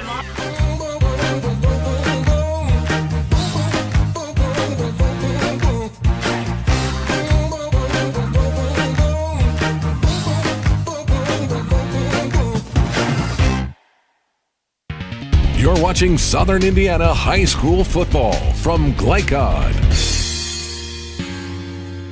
And welcome back here. Mike Beck, Jim Kazmarek. Good one tonight here at Providence High School. Homecoming night. Beautiful September evening. Charlestown takes a timeout. They've got 4th and goal from about the 1-inch line. Providence trying to dial up a stop with 17 seconds in the half. This is some drama. Yes, this is good. 4th down and an inch. And this is as chippy as I've heard the fans get in a long time. Yes, you're right. Yeah, they're into it. They're into the game. And that's a good thing for the school, for the program. And here we go, 4th and goal. If Providence can stop them, this could be the game right here. McClellan under center. He's just going to push forward. And they're going to say no. Waiting for the signal. And a touchdown is what they call. Side judge makes the call, and it's in. And touchdown. And really, to keep the fans from being upset and all this, they need to just make the call right away. He's in or he's not. Make the call right now. Don't come running in. Make the call. Yeah. See, now everybody's upset. Bad call, good, Touchdown by Charlestown. Clay McClellan goes in from the 1-inch line. And with about going for 2, Mike. 12 seconds, they're going to go for 2 here. McClellan in there. Man in motion's Almasiga. He's got it. He's not going to get there. Good defense by the Pioneers. Jackson Murphy and that's Isaac Ullman on the stop. And it's going to be 14-6 and a flag on the play. Now they're going to say no. No flag? Flag, yes. Yeah, there's a flag, so we'll see what happens. See what the call is. If it's against Providence, they'll get another shot at it. Could be unsportsmanlike conduct. Maybe there's a little taunting, someone talking when they were coming off the field. Don't know. Is it after the play? Because then it should be after the play. Dead ball. Unsportsmanlike conduct against Providence. I think, Providence players are excited. They're fired up. You got to temper that. You can't say things to the players. That's taunting. That's unsportsmanlike. It is. But sometimes emotions get away with stuff. But I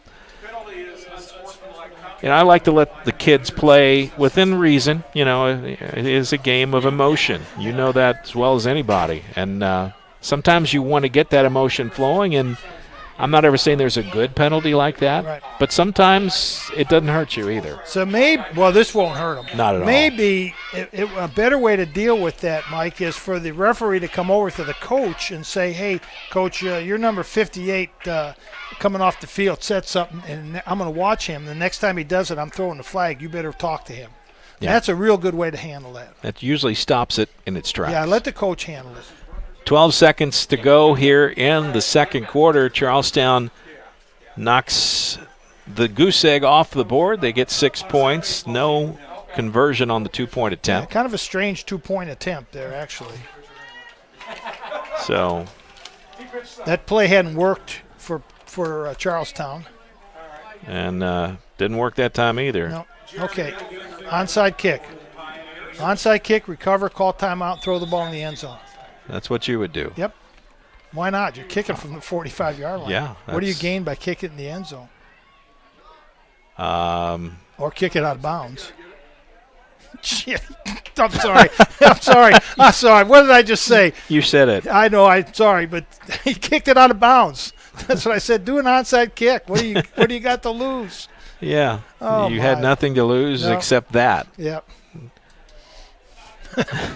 So now they get it on the 35-yard line. It's a 10-yard kick. If they'd an onside kick, they'd have been in the same spot. Oh, well. I love it. I love high school football. There's no football like this. Nope. Nothing like this at all. And it's done by the kids in your neighborhood, too. These are kids that you would not get in the car to teach them to drive. These are the knuckleheads that live down the street, and that's exactly right. They're not going to get shoe contracts, and they're not going to be on Saturday Night Live. Oh, there's a chance. There's probably one player on this field right now that will be playing in college football on a Saturday, and other than that, these kids are just playing high school football, and the coaches are just high school coaches. But boy, the memories they make. Yeah. And a simple handoff should end the first half. Gettelfinger picks up 5 yards, and that will be the end of the half. Providence goes into the locker room on homecoming night with an 8-point advantage, 14-6 over the Charlestown Pirates. A little bit of a surprise there. Will the second half be as surprising? We'll find out when we come back. Stand by. We'll be back right after this on Glycod. Let's be honest. You don't see Grandma nearly enough. Which means the dead car battery you've spent the morning dealing with has robbed her of precious grandkid time. It's unfortunate, sure, but it's not like she's going to write you out of her will or anything. Right? When you need to be there, you need an Interstate. The car battery auto techs prefer.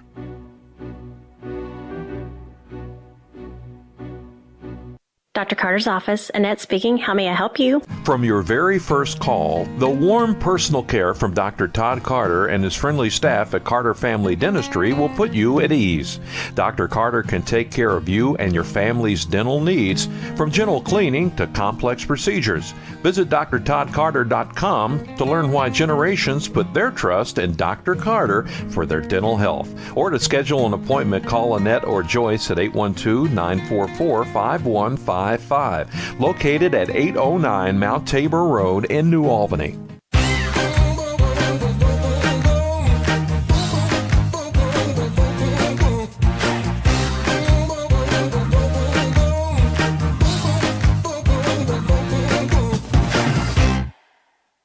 The Clark County Youth Coalition, Clark County's local coordinating council for a drug-free Indiana, presents What's Your Side Effect? Join the movement of thousands of young people working together to build a better world through living healthy, passionate, drug-free lifestyles.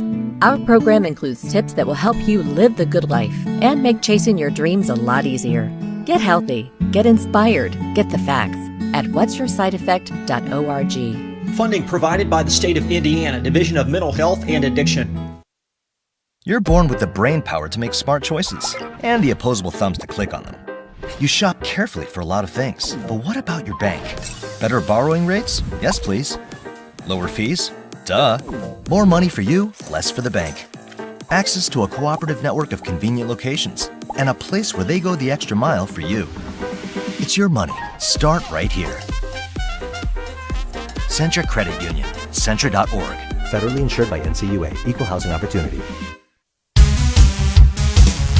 Tonight's halftime report is brought to you by Centra Credit Union, centered around you. Find out about online banking and other services by visiting Centra.org.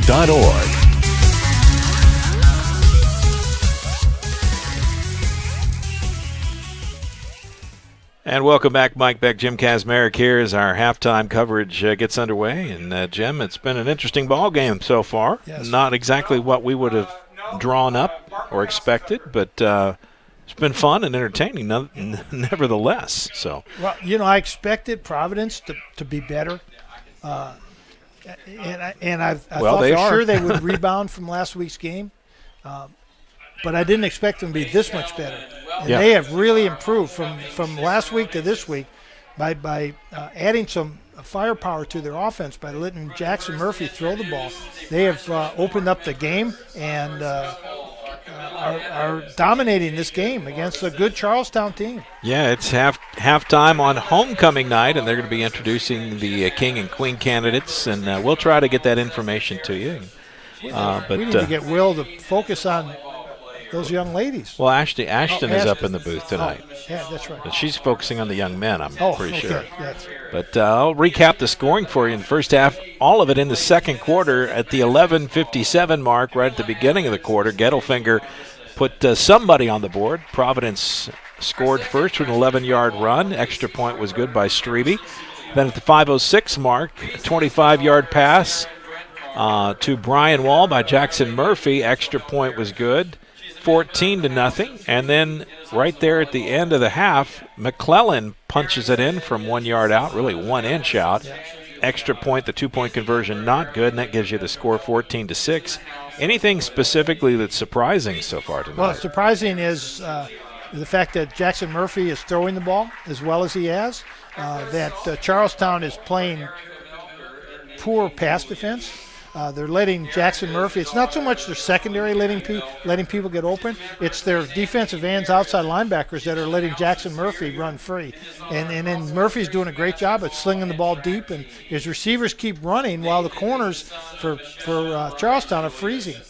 Yeah, it is. It's something that is obvious, and I'm surprised that. Let's just say Coach Hawkins will have something to say about that at halftime. Well, and he has made adjustments the last 2 weeks that have come up with wins for his team. So I think he is going to be tested right now to come up with adjustment. The adjustment has to be with his defensive ends and his outside linebackers to do a much better job of containing the quarterback, not letting him, let your inside people flush the quarterback out and make sure your outside people are there to catch him when he's flushed out. Well, we'll go ahead and mention this again tonight. Something new we're doing at Glycod. We got an extended halftime, by the way, so we're filling a little extra time tonight because of the homecoming festivities and crowning of the King and Queen. They added 5 minutes to the halftime, so we got a little extra time here. But we're doing something new at Glycod, and we want to get you involved. We pick our players of the game every week. It's brought to you by sponsor Colby Martin. But Colby said, hey, wait a minute. He wanted to get in on the action, too, I think is what it was. Well, good for him. But so we're going to do what we call the Glycod's Player of the Week. Now, that could be from any team, not just our game, but any player out there. So a game we haven't seen. It could be a game we haven't seen, although I would recommend to do our game. Right. Would this be a game that Glycod's not even broadcasting? I guess, in theory, that's possible because Glycod covers them all, even if we can't broadcast them all. We do watch and try to follow every game. But our Player of the Week is presented by Shelter Insurance Agent Colby Martin. Beginning tomorrow morning through noon on Wednesday, you can vote for the area's top performer. Just go to glycod.com and follow the instructions. It won't be hard to find. And then all winners will be announced via social media on Wednesday afternoon. So find out if your player was picked. Pretty cool, I think. I think it's real cool. Can we do mail-in voting? Don't go there. Don't go there. Okay. All right. No, I think it's a great idea because it gets more people involved in what we're doing, and we just enjoy watching high school football, and these kids are playing hard and playing their hearts out, and somebody else gets a chance to be player of the week. That's fantastic. Well, you got some kids that are really doing some outstanding work out there tonight. I mean, a couple of them younger ones. Freshman quarterback for the Pirates, Clay McClellan. Not playing bad tonight for a freshman. That's hard to do, come in at the quarterback position as a freshman. Well, not only him, but Brian Wall's playing well as a freshman, too. That was the other one. Yeah, we're getting a chance to see our future. All right. Well, we're going to take another break. We'll be back with more halftime coverage right after this on Glycod. How do you measure success? In points? In wins? Or trophies? At Shelter Insurance, we measure success in the quality of our products and services, in how we support our communities, in being there when you need us most. We're your shield. We're your shelter. The only name you need to know for all your auto repair needs is Voyner's Auto and Truck Repair. Sure, our name might be hard to say, but we can fix everything no one else wants to fix. Big or small, we can do it all. Foreign or domestic, if it needs repair, Voyner's can handle the job. The only thing high-tech about us is what we do, and we're upfront with you and we'll do the job right. One thing we have to sell is our time, and we won't waste yours. Voyner's Auto and Truck Repair. Family owned since 1981. Call us for all of your auto repair needs. The Clark County Youth Coalition, Clark County's local coordinating council for a drug-free Indiana, presents What's Your Side Effect? Join the movement of thousands of young people working together to build a better world through living healthy, passionate, drug-free lifestyles. Our program includes tips that will help you live the good life and make chasing your dreams a lot easier. Get healthy, get inspired, get the facts at what'syoursideeffect.org. Funding provided by the State of Indiana Division of Mental Health and Addiction. Dubuque County Fair is about to get its face melted! Yeah! 1 second. I guess their faces are safe. Shut up, Jeff. Yeah, Jeff, shut up. Shut up, Jeff. I don't need your help. Just like what happened in Pittsburgh. Never mention Pittsburgh! When you need to be there, you need an Interstate, the car battery auto techs prefer. Come by Interstate Batteries, 1510 Production Road, Jeffersonville. You're watching Southern Indiana High School football from Glycod.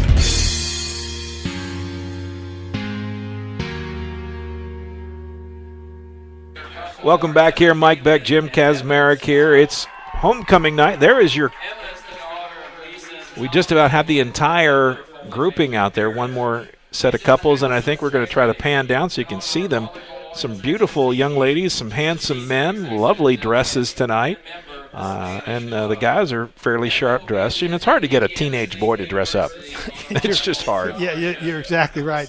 And you'll see they got their hands in their pockets. And they feel so self-conscious standing out there. Their ties are crooked. Where do I put my hands? Where does this tie? How do I tie this tie? And, you're right. Yeah, it's always awkward, but parents love it.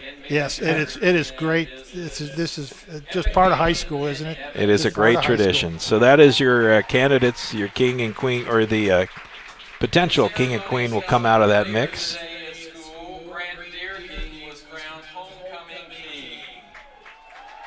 So that is your homecoming king.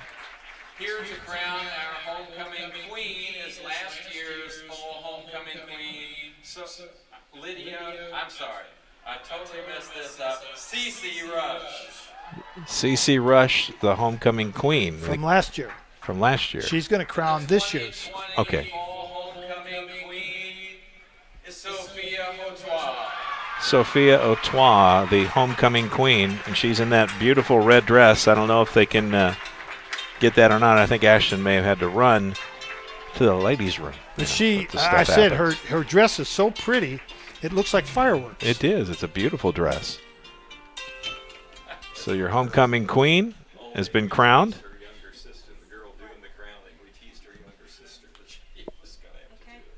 can you zoom in? I'm trying to communicate here. Our camera person isn't at the camera. It's like, no wonder it's not moving.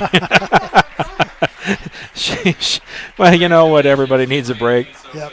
So congratulations to Sophia. Sophia Otois, is that right? Otois, I believe is what they said. It sounds very French. It does. And it's a very pretty young lady. And there's a language that they don't even allow me to try to speak because I will butcher it.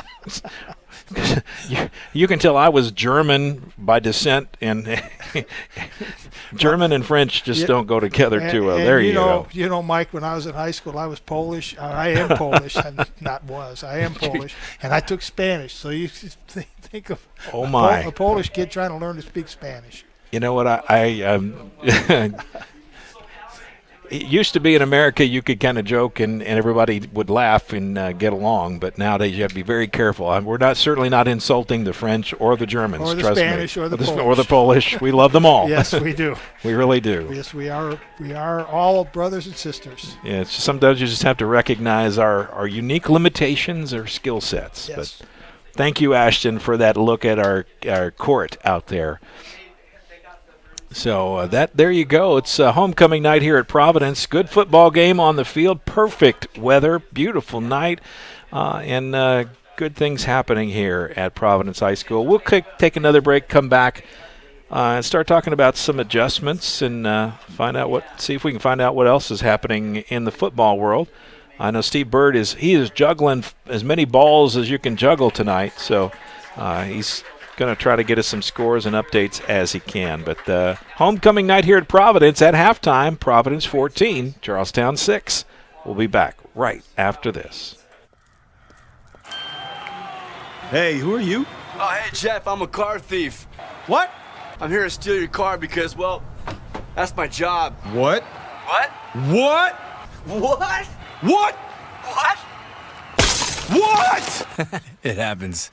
And if you got cut rate car insurance, paying for this could feel like getting robbed twice. So get Allstate. And be better protected from mayhem. Like me. Call Jeffersonville Allstate agent Packy Page today at 812-282-2970. Subject to terms, conditions, and coverage selected. A proud supporter of the Providence Pioneers and Southern Indiana High School athletics, Mack Construction is a second-generation company that provides quality workmanship in heavy civil construction, asphalt, and streetscape while maintaining focus on worksite safety and productivity. Put Mack Construction's nearly 40 years of award-winning service to work for your project. For more information, visit mackconstruction.com. Mack Construction. Experience. Reputation. Solutions. I was at practice one day, kind of made a cut through the lane, and I noticed that I landed on my knee a little weird. I saw my trainer here at school, and they highly recommended that I go to priority radiology. Any athlete, when you do go down with an injury, the first thing you think about is just how long that you're going to be out. Going to priority radiology, where I could get my results back quickly, made a big difference because I wasn't left waiting for weeks before I could even start a treatment. I was able to get what I needed right away. This second shift, this old pair of pants, this staycation, this brown bag lunch. At American Family Insurance, we understand what it takes to make your new kitchen, that new car, or your new house a reality. It's the same as it takes to protect it, to protect your new life, your future, your dreams. Yes, I'm a dreamer. Dr. Carter's office, Annette speaking. How may I help you? From your very first call, the warm personal care from Dr. Todd Carter and his friendly staff at Carter Family Dentistry will put you at ease. Dr. Carter can take care of you and your family's dental needs, from gentle cleaning to complex procedures. Visit drtoddcarter.com to learn why generations put their trust in Dr. Carter for their dental health. Or to schedule an appointment, call Annette or Joyce at 812-944-5155. Located at 809 Mount Tabor Road in New Albany. Hi, this is Sheriff Jamie Knoll of the Clark County Sheriff's Office reminding you to please buckle up, wear your seatbelts, and refrain from texting while you're behind the wheel. Your safety is our priority. Enjoy the game. You're watching Southern Indiana High School football from Glycod. And welcome back here at halftime on homecoming night. And, you know, Coach Kaz, you're always full of stories. One of the things about I love working with you is because you are like a fountain of stories. You have stories about everything. But I didn't think you had a homecoming story until tonight. I do. I was a senior in high school, 1966. And at our high school, to be in the homecoming court, you had to be dating a football player. So I had one of the cutest little girls at Bayview High School, and she was my date. And I was so proud that I had this cute little girl. And so we played on Saturdays. On Friday, they announced the homecoming queen, and she was up there on stage with me, and they announced the queen, and she wasn't the queen. And on Saturday, she was dating another guy. I'm not saying. I think I was used. She's not that into you, Jeff. No, I think I was being used. That's a lot, and it all worked out well because I've been happily married for 48 years. All right. Well, that's okay. We got a couple scores. Yeah, let's get updated on the score, and let me. But before you do that, let me give some props to one of our sponsors. Our scoring update brought to you by the Clark County Youth Coalition for more than 35 years. The Clark County Youth Coalition has been the state's eyes and ears in Clark County, monitoring data and working to reduce substance use and abuse. For more information, visit clarkcountylcc.org. So what do you got for us score-wise? So what we have is Floyd Central 24, Jeff 3. That's the second time Floyd Central's played them. Salem 21, Clarksville 8 in the second quarter. Silver Creek 21, Scottsburg 0, and that is in the second quarter. And Columbus East is up on New Albany at halftime, 21-7. All right. So those local games, things that I know people are interested in. We appreciate our sponsor, Clark County Youth Coalition. Now let's talk. We mentioned something earlier, and you said you wanted to get back to this, and the targeting. I really don't like that penalty because it assumes that you know what was going on in the player's head. And while I've played against a couple of players maybe I can think of that were just darn mean and hateful, most kids out there are not trying to hurt the other kids. Well, Right. Well, in years ago, there was a thing called spearing. Yeah. And in spearing, this goes back into the 60s and early 70s, where spearing was players would actually lower their head and dive their head into the player. Right. And that was illegal, and it was banned, and it was a penalty called spearing. And it was an intentional thing where players, you would just see them lower their head and hit people with their head. Very dangerous. Use their head as a weapon. Extremely dangerous, especially for the person spearing. Yeah. So they make that a penalty, and then it goes for years. That's a penalty. High school coaches, college coaches, we teach tackling. We teach the proper way to tackle. We teach you to tackle with your head up, to make contact with your shoulder pads or your chest plate of your shoulder pads, and put your head to the side. You never lead with your head. You never lead with your face. You everything is to the side, and use your shoulder pads. That's why you have shoulder pads on. The helmet is not a weapon. The helmet is there to protect your head, not to be used as a weapon. So now they come up with targeting, and you're right. The targeting penalty is the referee is actually trying to read the other player's mind and say, did he intentionally try to hurt that other player? And my answer is always no, because he hasn't been taught that. He hasn't been taught that in high school, and he hasn't been taught it in college. And we all teach proper tackling techniques. Every coach, no coach is going to ever put his job in jeopardy by teaching illegal tactics in a game. No. So the targeting penalty requires the referee to read a player's mind, that this is something that the player did. Now, on the other side of that, if I'm coming in to make a tackle and I'm doing it just the way I was taught, with my head up and my tackling with my shoulder pads, and the ball carrier puts his head down and makes contact with my helmet, why is it a penalty on me for targeting when the offensive player was the one who put his head down? Right. And ball carriers are taught, before you make contact, to protect the ball, bend down, put your head down, make contact with your shoulder pads. And the poor defensive player gets called for targeting, and in college you're actually ejected from the game. And I think that whole penalty needs to be looked at again. I really do. Yeah. They've kind of changed a little bit of the ejection mandate before the players actually had to leave the field. I don't think they have to do that anymore. I'm glad to see in high school they're not doing that. I think you get a mulligan on that. I mean, and this came about because it became a problem in the pros. Right. And let's be honest, there are some pro athletes, they don't care. And they're paid millions of dollars right. to do those kinds of things. Yeah, and so they assumed that thing was going to filter down, and they want to nip it in the bud, so to speak. I don't begrudge them that at all. No. But I do think that, you got to use a little bit of common sense here. This is a contact game, a collision game. Yes. And they usually happen in seconds, split seconds. Right, exactly. And I can tell you, I was taught to get that head up, make that tackle, bury your face in that guy's chest and drive through him. But sometimes it just doesn't happen.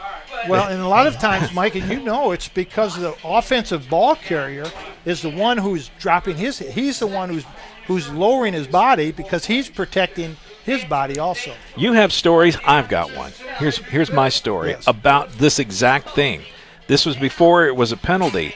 I was playing against Floyd Central, and it was on a punt situation. We punted the ball, and I was on defense, so I'm on the punt team. So the ball goes down. The receiver is a guy named Casey Ledoux. Casey was a good football player for Floyd Central. I think he's still a teacher out there these days. He catches the punt. He sprints to his left at full speed.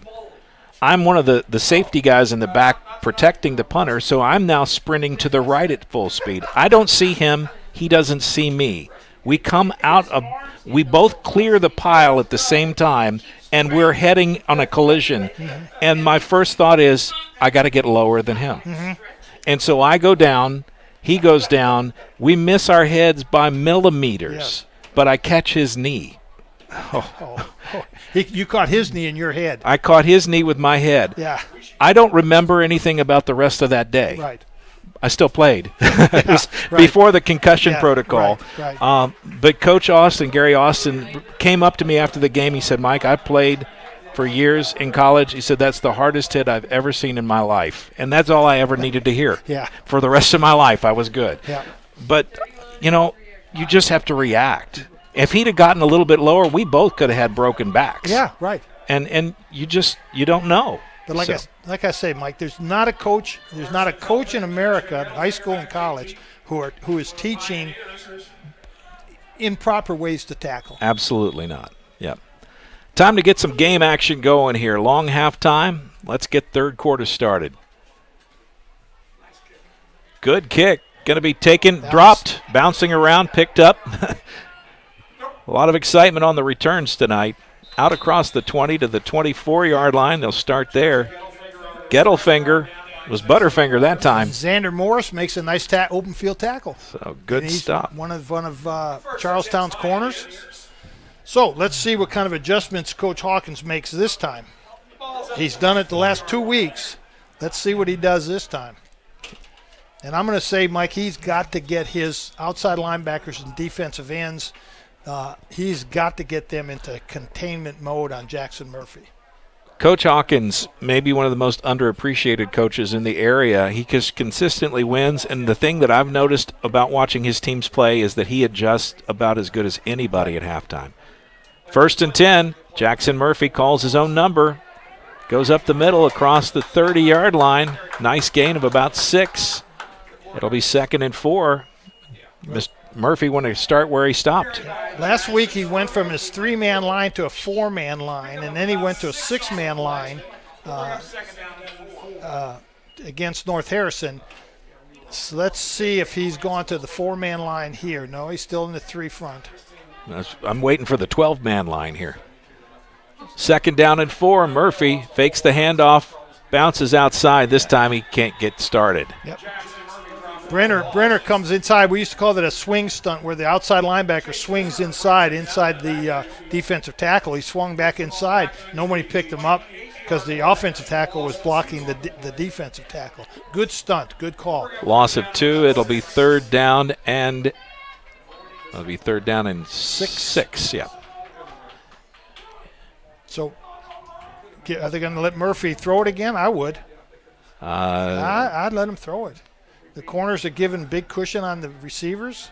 Yeah, you stop pattern. Going to go to wall. Oh, risky pass. I'm going to tell you, Jake Ottersback. Jake Ottersback was going for the tackle. Had he been going for the interception, he'd have picked that up because that went by his head. Murphy put some mustard on it, as they say. He did. He threw a good pass. It was not a bad pass, No, but just the timing was a little off and incomplete. It'll bring up fourth down, 4th, 6, and a punting situation. Ottersback and Almasiga deep. Is that Kruger to punt? Whoa, nice kick. Yeah, he got close. Taken by Almasiga in the air, and he's got a running start. He's on a roll. 30, and he goes out of bounds. That ran out of bounds by Carter Lanham. Wow, nice return by Almasiga. Maybe that's why you don't like to kick it too deep in the punts. Well, you're right. He got it on a running start. He was back far enough that he caught the ball on the run, and that's the most dangerous punt return you can try to cover. Great return, gets it all the way back to the 30-yard line, so that punt, nice punt, but a net of 2. Yeah, that's right. So that's almost like a running play. McClellan back in at quarterback. Got to keep it himself. Makes the first tackle miss. Nice run out about the 25-yard line. A 5-yard gain. Yeah, he's for a freshman, he's kind of savvy. He just made one mistake tonight. Yeah, he's got some moxie. He'll run it up in there, not afraid. 2nd down and 5. Charlestown taking advantage of a great punt return by Almasiga. Devin Lukes, now that's how you hit the hole. Yep. Oh, nice run up the middle. Not a lot of room there, but I get a little frustrated at these left and right, east and west runners. Right. Just get it up the field. Go north and south. Get your shoulders turned and go north and south. 4 yards, and he got it because of that explosion. 3rd and 1. Ball down at the 21-yard line. Pirates trying to get within a couple of points or more. McClellan, big hit. Nice tackle. Now that's a tackle. That's what we talked about right there, Mike, when we were talking about that targeting. That's how to make a tackle. First down on the carry, but a good stop defensively. Brings up 1st and 10, bound down to the 18-yard line. Gettelfinger. And that's the kind of tackle you expect people like Jeremy Gettelfinger to make. Yeah, he's a senior. He's been through this for 4 years. He knows how to tackle. Motion. They go toward the motion, run right behind it. Started off nice, didn't end as well because Jeremy Gettelfinger said not going to happen.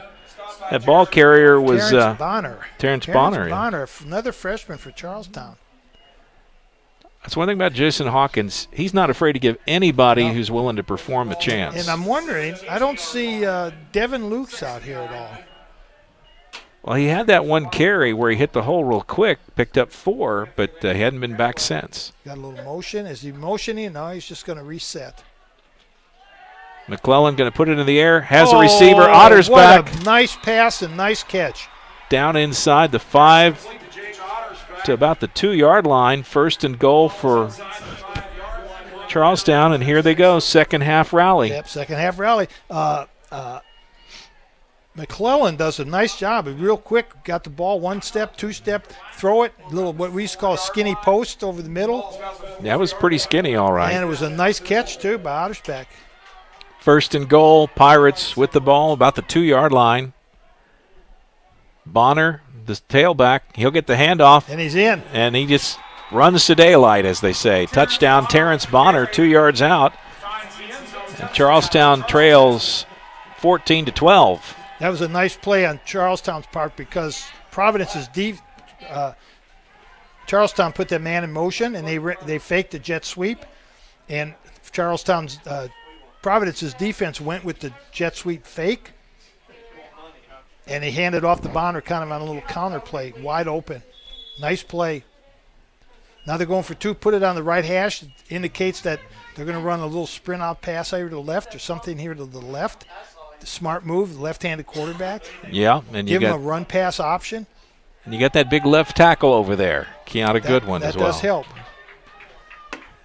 Yeah, give your tailback and your quarterback some room to work over to the left side. And that's the direction they go. McClellan trying to get to daylight. Oh, he did. He did. He broke 2 tackles there.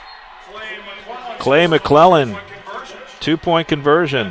That was a great individual effort. 14 all. Here we go.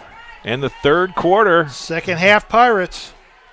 And we got us a football game, folks. This is promising to be one of the best-looking games we've had all year, and last week wasn't too shabby. No, it was a good one last week. Well, we still got that New Albany Eastern Hancock game that went down to the last minute. That's true. There were a lot of points in that game. Now, we've had some games that have been blowouts, unfortunately. Well, it happens. Yep. Wow, interesting. Well, now, is that a second-half adjustment, or is it just a good drive by Charlestown? Well, it looks like the adjustment is I'm going to let McClellan be my quarterback. I got Bonner in here at running back. I've made some changes, and I'm going to throw the ball and let McClellan throw the ball and see what kind of player he's going to be as a freshman. So, yeah, I think that's the adjustment. Wow. It's going to be an interesting second half here. Providence, well, you got it. Charlestown did a lot of good things on that drive, but you have to say Almasega set them up nicely on that return. Yeah, and unfortunately for Providence, that was a really good punt. It was. And he actually, what we call, out-punted his coverage, and Almasega had a 10-yard running start before he even came close to a Providence player. Heldman and Gettelfinger deep for the Pioneers. Almasega to kick off. See what happens here. And he's left-footed. Kick end over end. Gettelfinger goes over to get it. It's on the ground. He'll pick it up. He's in trouble. Oh, he's in a lot of trouble. Yep. And Bonner goes over and makes the stop, chases him down. He just scored a touchdown. Now he makes the tackle on the kickoff. Gettelfinger made a critical error that time. So a lot of smart plays, but that one won't be one he'll put on his memory list. He went the wrong direction. When you have that kind of thing, straight ahead. Yeah, you got to just get positive yards, and players are always see this on TV. Well, the other guy reversed field, and I can outrun everybody. Yeah, no, you can't. No, you can't. 1st and 10, ball at the 6-yard line. Handoff, right side. I can't tell who the carrier was. It's not. And he's got a good gain, though. He gained 4 yards, 3 yards. They're going to put him across the 10, 5 yards. Out to the 11. 5-yard carry. Yep. Nice run by Gettelfinger. Yep. 2nd and 5. So now it's one of those nice plays for Jackson Murphy to a little fake to Gettelfinger and let Murphy come with a bootleg. I wouldn't be surprised. No. Not that time. Nope, they're going to let Gettelfinger just run over people. Another big run from Gettelfinger out across the first down yard marker. 1st and 10. And I think they're going to say he's down at the 19. So 1st and 10 out at the 19. Well, they were in a deep hole. Now it's not so bad. Nope. Now you got a little room behind you to start working. Nice work by the center tonight, replacing the young man that was injured last week, Singleton. We really haven't called his name, but haven't had any problems at center. They have not had any problems. I'm trying to catch his number. Is it Goodrow? It is Goodrow, Devin Goodrow. Yeah, he was started the season at center, and last week Singleton started and unfortunately had a concussion, so he is out for a while. Yep. So No gain on that play. It'll be 2nd and 10. Murphy gets the play, brings it up. Just trying to point out the center doing a good job, Jim. I know that's important to you. He's the most important player on the team. That's right. Murphy under center. Yeah. Going to put it in the air. Overthrows everyone. Heldman was the intended receiver, not catchable by him nor anyone else. A lot of mustard on that pass. 3rd and 10. Yeah. Well, it was actually, it wasn't a bad pass. He was under a lot of pressure too. He had a man right in his face. Murphy's really developing into a pretty good player tonight. He's showing some stuff. Yep. Well, I guess coach is gaining more confidence in him, and the kid is gaining more confidence in his coach's offense. 5'9", 160-pound senior. Yeah. Well, they're into the 5th week of the season now. If you got it, show it. Right. No reason to hold it at this point. Hold it back now. Heldman and Gettelfinger split out to this side. They're going to throw downfield or not. Murphy. And the defense gets to him. Ben Phillips gets to Murphy in deep loss. Well, unfortunately for Murphy, he didn't even get a chance to get his feet set before the Charlestown defenders were in his face. So not so much Murphy as it was Charlestown's defensive front end. Huge, yeah. Providence's offensive line broke down. Huge loss this time, pushes it back to 4th and 21. And Kruger going to be punting out of his own end zone. That's never a good feeling. No. Snap is there. Oh, my. Gets it away, but this is not a good punt. It's going to bounce and roll sideways. Now he gets a little forward momentum. No, boy, it's 29-yard line. 29-yard line, phenomenal field position. Well, it looks to me like one of the adjustments Dennis has made is to really start bringing his linebackers, letting his defensive linemen penetrate and bring the linebackers. That's actually Jason, not Dennis. Jason, see, I knew I would do it. You get it once every game. And I know Jason would not be upset about that. No, his father, Dennis Hawkins, longtime outstanding coach at Clarksville, passed away several weeks back. McClellan hands off Lukes. I believe that's Lukes. It looked like him. It was Lukes. And it looks like the message that Coach Hawkins gave Lukes was, we want you running north and south, buddy. We want you to shoulder pads pointing upfield. Don't go sideways. Charlestown running a no huddle right now. McClellan in there. Hand off to Lukes again. Straight ahead. And Lukes picks up a few more. It was 2nd and 7. We'll see what it is after they spot the ball. Picked up about 3 more, so it'll be 3rd and 3, I think. Yep. Grayson Abel has to come out of the game. His helmet came off, so he's required to leave the game for one play. 3rd down play here. Lukes. This time he hesitates, and he who hesitates is lost, I think is the old phrase. Yeah, the Providence player who's playing over Goodwin just submarined on Goodman, and Goodwin, just couldn't move because the guy's down at his feet. Right. And Devin Lukes just had nowhere to go. Goodwin kind of blocked everything. Well, when he gets in your way, he's in your way. Yeah. Loss of a yard, 4th and 4. Pioneers really love to dial up a stop here. Big play here for Providence. Big play. Oh, such a big play. Coach Hawkins is going to call timeout. Timeout taken by Charlestown. They're first. They'll have 3 remaining. They take a break. We'll take one as well. You're watching Glycod's coverage of Kentuckiana High School football. We'll be back right after this. The only name you need to know for all your auto repair needs is Voyner's Auto and Truck Repair. Sure, our name might be hard to say, but we can fix everything no one else wants to fix. Big or small, we can do it all. Foreign or domestic, if it needs repair, Voyner's can handle the job. The only thing high-tech about us is what we do, and we're up front with you and we'll do the job right. One thing we have to sell is our time, and we won't waste yours. Voyner's Auto and Truck Repair. Family owned since 1981. Call us for all of your auto repair needs. This portion of tonight's game on Glycod is brought to you by W.M. Kelly in New Albany, Find out about a rewarding career by emailing info@wmkelly.com. Mike Beck, Jim Kazmarek here at Providence High School for a homecoming night where the Pioneers and the Pirates of Charlestown are knotted at 14. Critical timeout taken by Coach Hawkins of the Pirates. Here with a 4th and 4 situation, ball at the 23-yard line. So yeah, this is a big play for both teams. Providence come up with a stop here after that poor punt and poor field position. Would be a big stop.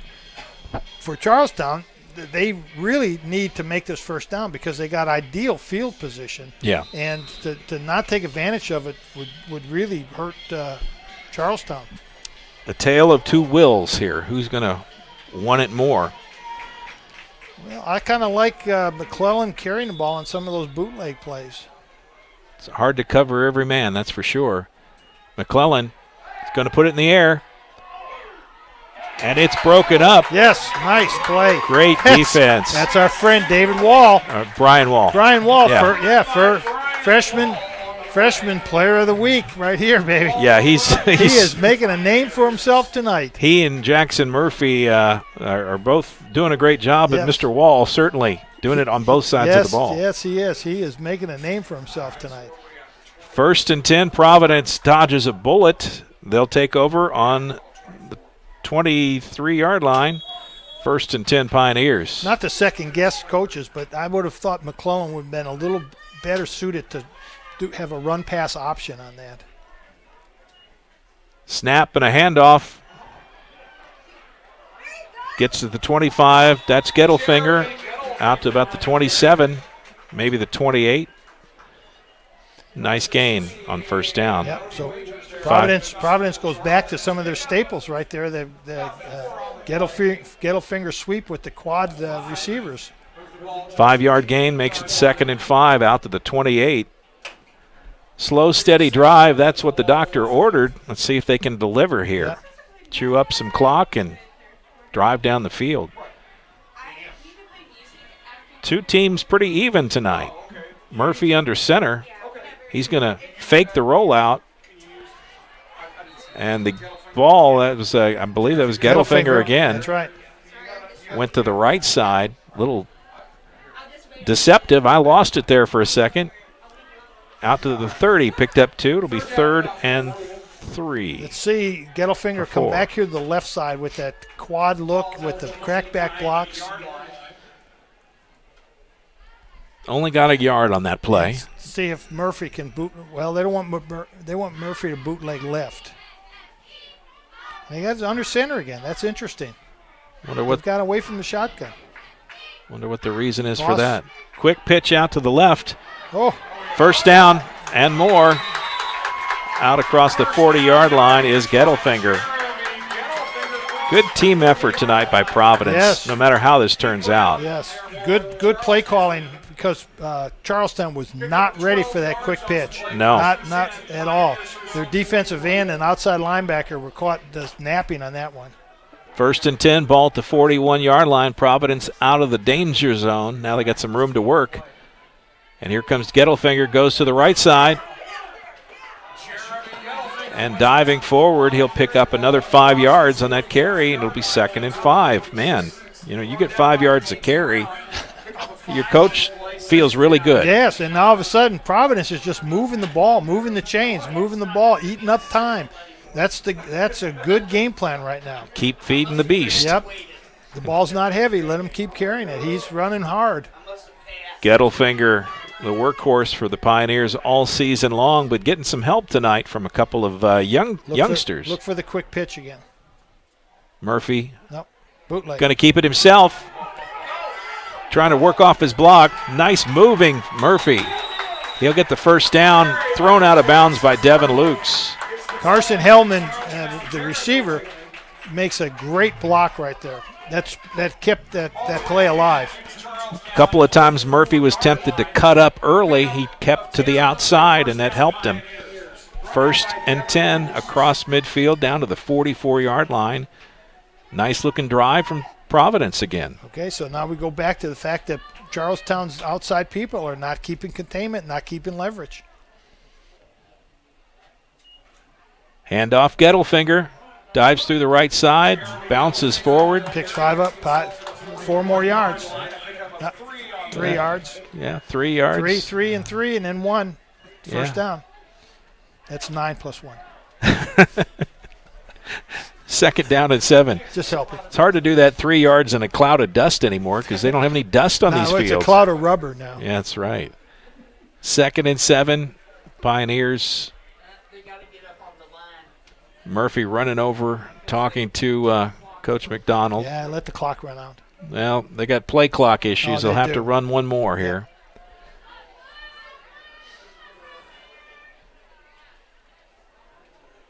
Back in the shotgun is Murphy. He's going to put it in the air, being chased. And now it opens up. He's just going to run, go to the sidelines.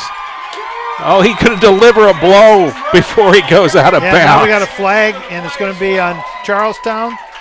But, that's almost more of Jackson Murphy delivering the blow than the Charlestown kid tackling out of bounds. With all respect, the quarterback is a player, and you can hit him. Yeah. Sometimes we get a little protective, and then personal foul against Charlestown. Right. That's a rough call. Yep. Well, again, the Providence player the Charlestown player looked like he was holding up, and Jackson Murphy put his head down and ran into him. 15-yard penalty, or in this case, half the distance to the goal, puts it down at the 12-yard line. Maybe, yeah, it should be the 10-yard line. That's where it is. First and goal from the 10, I believe. Yeah. Should be. Murphy to Gettelfinger. Big hole. Great run down inside the 5 to about the 2. That'll be second and goal. The center and the right guard makes a nice play. At the end of 3, we got us a tie ball game. Charlestown and Providence knotted at 14. Pioneers knocking on the door once again. Stand by. We'll be back right after this. You're watching Glycod. This second shift. This old pair of pants. This staycation. This brown bag lunch. At American Family Insurance, we understand what it takes to make your new kitchen, that new car, or your new house a reality. It's the same as it takes to protect it. To protect your new life, your future, your dreams. Yes, I'm a dreamer. The Clark County Youth Coalition, Clark County's local coordinating council for a drug-free Indiana, presents What's Your Side Effect? Join the movement of thousands of young people working together to build a better world through living healthy, passionate, drug-free lifestyles. Our program includes tips that will help you live the good life and make chasing your dreams a lot easier. Get healthy, get inspired, get the facts at what'syoursideeffect.org. Funding provided by the State of Indiana Division of Mental Health and Addiction. You're watching Southern Indiana High School football from Glycod. Welcome back, Mike Beck, Jim Kazmarek here. Time to get a scoreboard update brought to you by the Clark County Youth Coalition. What do we got out there, Jim? What's going on? Well, we got Floyd 38, Jeff 3 in the third quarter. Salem 41, Clarksville 8 in the third quarter. Columbus East 28, New Albany 7 in the third quarter. And Silver Creek 21, Scottsburg 0 late in the second quarter. Okay, well, there's your update brought to you by the Clark County Youth Coalition. Let's go to put that down and get the scoreboard up here. And touchdown. Providence. Gettelfinger again. Gettelfinger scores. 2 yards out. Oh, Providence comes back to life after they look like they were down and out. They make that great stop on fourth down and take the ball the length of the field to score to take the lead. All on Jeremy Gettelfinger and Jackson Murphy's leg. Extra point attempt by Strebe. Snaps low. Heldman has to pick it up. He's in trouble, and they're not going to get it in. Oh, that could be significant, though. Extra point, no good. That could be important. And now it's 20-14. Providence with only a 6-point margin. So, Mike, I just found something very interesting about Providence that I didn't realize until tonight. A young lady was up here with her cell phone, and I think she had the Providence fight song on her cell phone that they were playing over the mic. Is that correct? And that fight song is what's really called the Minnesota Rambler. It's the University of Minnesota fight song. Yeah. But it's also, believe it or not, Bayview High School's fight song. Oh, and that would be your alma mater. My alma mater. How about that? That's also the Floyd Central Heights song, well, too. We don't care about that. So all the Floyd Central people that are listening that I offended, I am sorry. Jim, you're not biased at all, I can tell. Great football game tonight here. Homecoming at Providence. King and Queen crowned halftime. Pioneers, nice-looking drive. They had a couple of those tonight. They have. They had that one that they stopped. They recovered a fumble on the 4-yard line with 96 yards, which we thought was the drive of the game. But this very well may be the drive of the game because it's going to put them ahead, and they're fired up now. In the fourth quarter. Yes. Let's see if the defense can match the intensity the offense just demonstrated. But a great ball game, and Charlestown is certainly capable of rallying again. They've been known for that this year, playing from behind and then dialing it up when they need to. Well, I like Coach McDonald's adjustments. It's a move, counter move, that if Charlestown's going to do this on defense, we're going to do this on offense. Mm-hmm. And if they're going to over-penetrate, we're going and contain those ends, we're going to run it in between the tackles and let Gettelfinger's legs carry us. Nice chess match. Yeah. Deep for the Pirates, Bonner and Almasiga. Kicking off is Strebe for the Pioneers. Fourth quarter action here. Nice kick up and end over end. Going to be taken by Almasiga at the 10-yard line.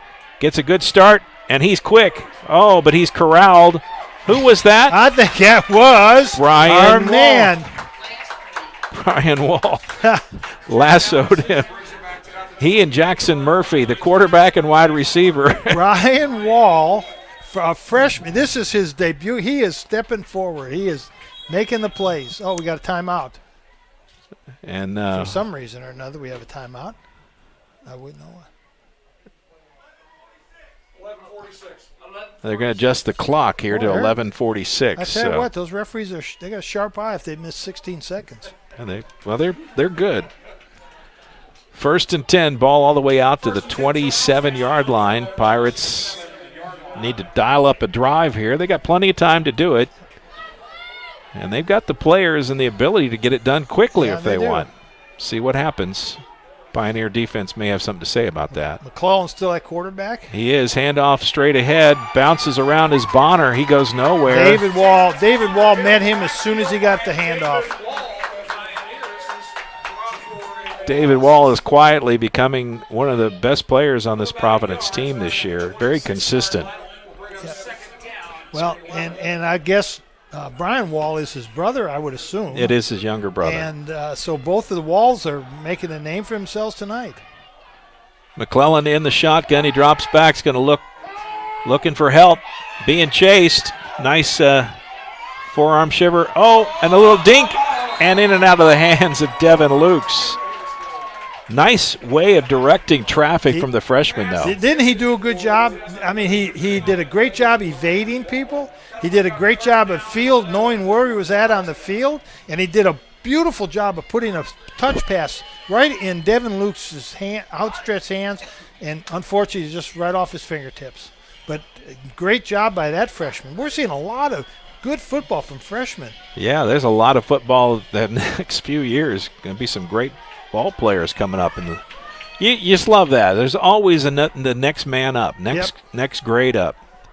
You see these kids graduate and you think, oh, they'll never be good again. No. Nice quick pass. Oh, Gettelfinger caught him right there. Lit him up. 4th down and 10. They gave him a couple on that catch, so 4th and 9, but never really got started. Great stop by Gettelfinger.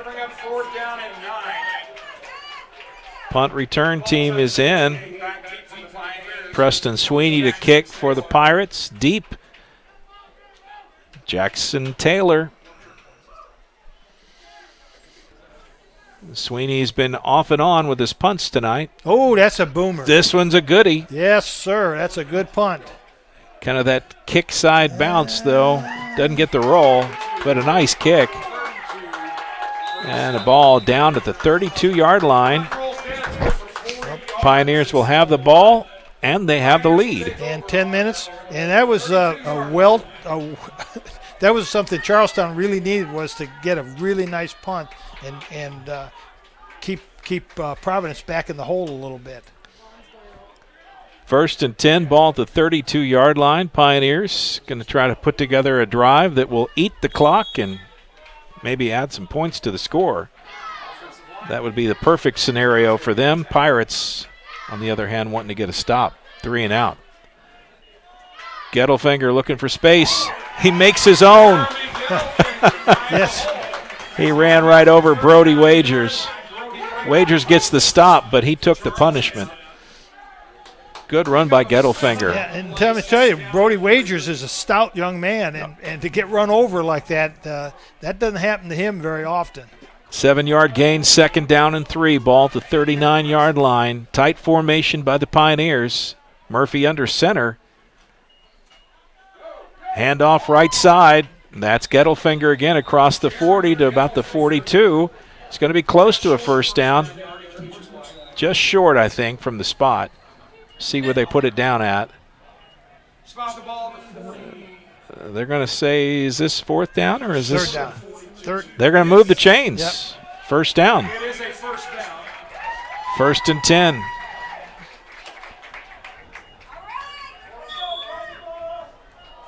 Ball set. Murphy under center again. Another tight formation. It's one of those adjustments. Gettelfinger dives to the 45, picks up 3. 2nd down and 7. Just hard running. Yeah, he is. Well, we've seen him for 3 weeks do this. Just a hard runner. About 3 yards on the play, 2nd down and 7. And he's going to be the one who's going to run the ball and try to run the clock down. You know, as long as you're picking up 3-4 yards a carry, it's hard to stop somebody. You got to find a way, if you're the Pirates, to get a no gain or a tackle for a loss. Well, Providence, there's a quick pitch, and Charlestown didn't have anybody outside. Gettelfinger, first down. That was, that was not a good defensive set for Charlestown. Providence was in that tight trip set, very tight. They're telling you we're going to run the quick pitch. Right. We're going to run that quick pitch over here. They're unbalanced. They got a tackle at tight end on the right side, unbalanced on the right side, and they got that trip set, and they're just going to run it to the unbalanced or run the quick pitch. Yeah. Charlestown is not adjusting to that trip set on the opposite the unbalanced. Here they are again, same thing. Cross midfield to the 46-yard line, 1st and 10. Look for Gettelfinger to run here to the right. This time, great penetration by the defense. Gets a stop for a loss. A rare loss of a couple. Gettelfinger. It'll be 2nd down and 12. Well, I think Charlestown's figured out that Providence is in an unbalanced set to the right, and they've got that trip set to the left for the quick pitch. They've got to slant this way to get strength to the unbalanced side, but they need their corners and people. Seeing their corner is playing, he's playing too deep. He needs to move up. There's no wide receiver there. Deke Brown on the stop last play. 2nd and 12. Boop. Murphy fakes the handoff. He's going to put it on the ground.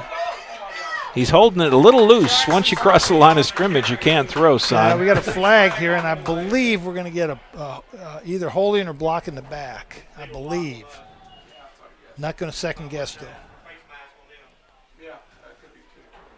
Hard to say what the call is. We're about 50% on our guessing. Yes, we are. So we ought to really stop doing that. Yeah, you would think.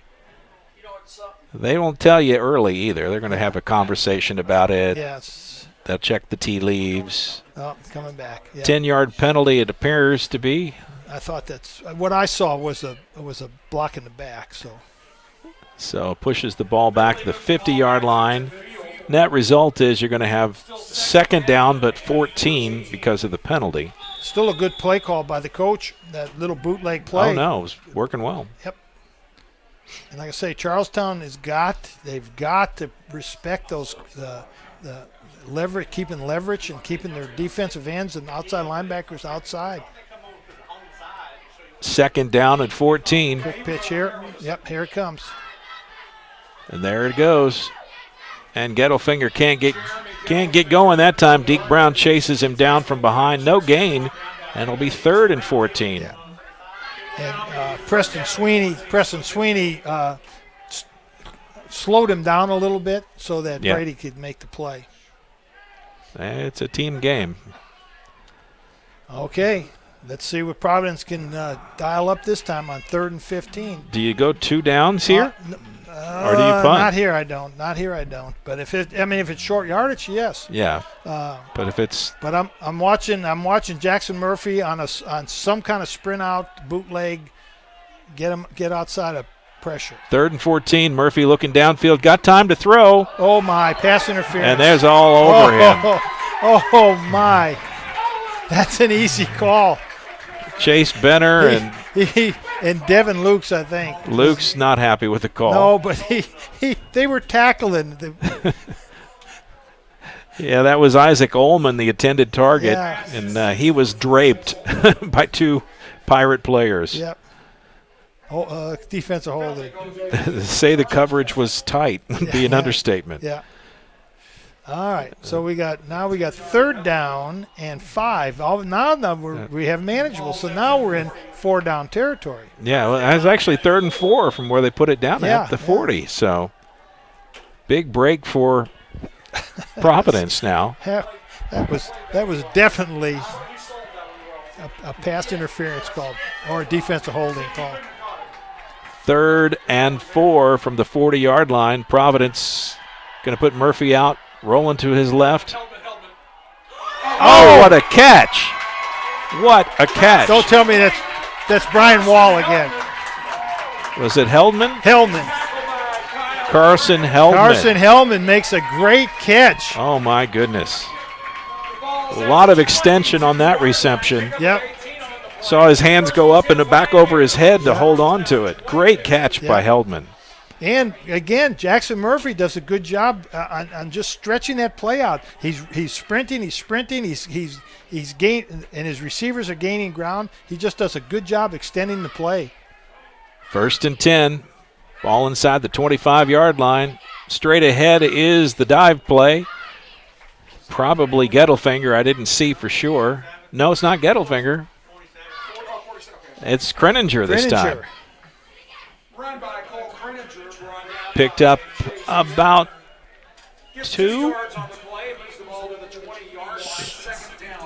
2nd and 8. So, Mike, one of the impressive things so far in this drive, first of all, they've overcome a penalty, but they really haven't made any mistakes. They overcame that one penalty. They haven't made any mistakes, and that's hard to do on these long drives in high school. That play goes nowhere, sniffed out by the Pirates.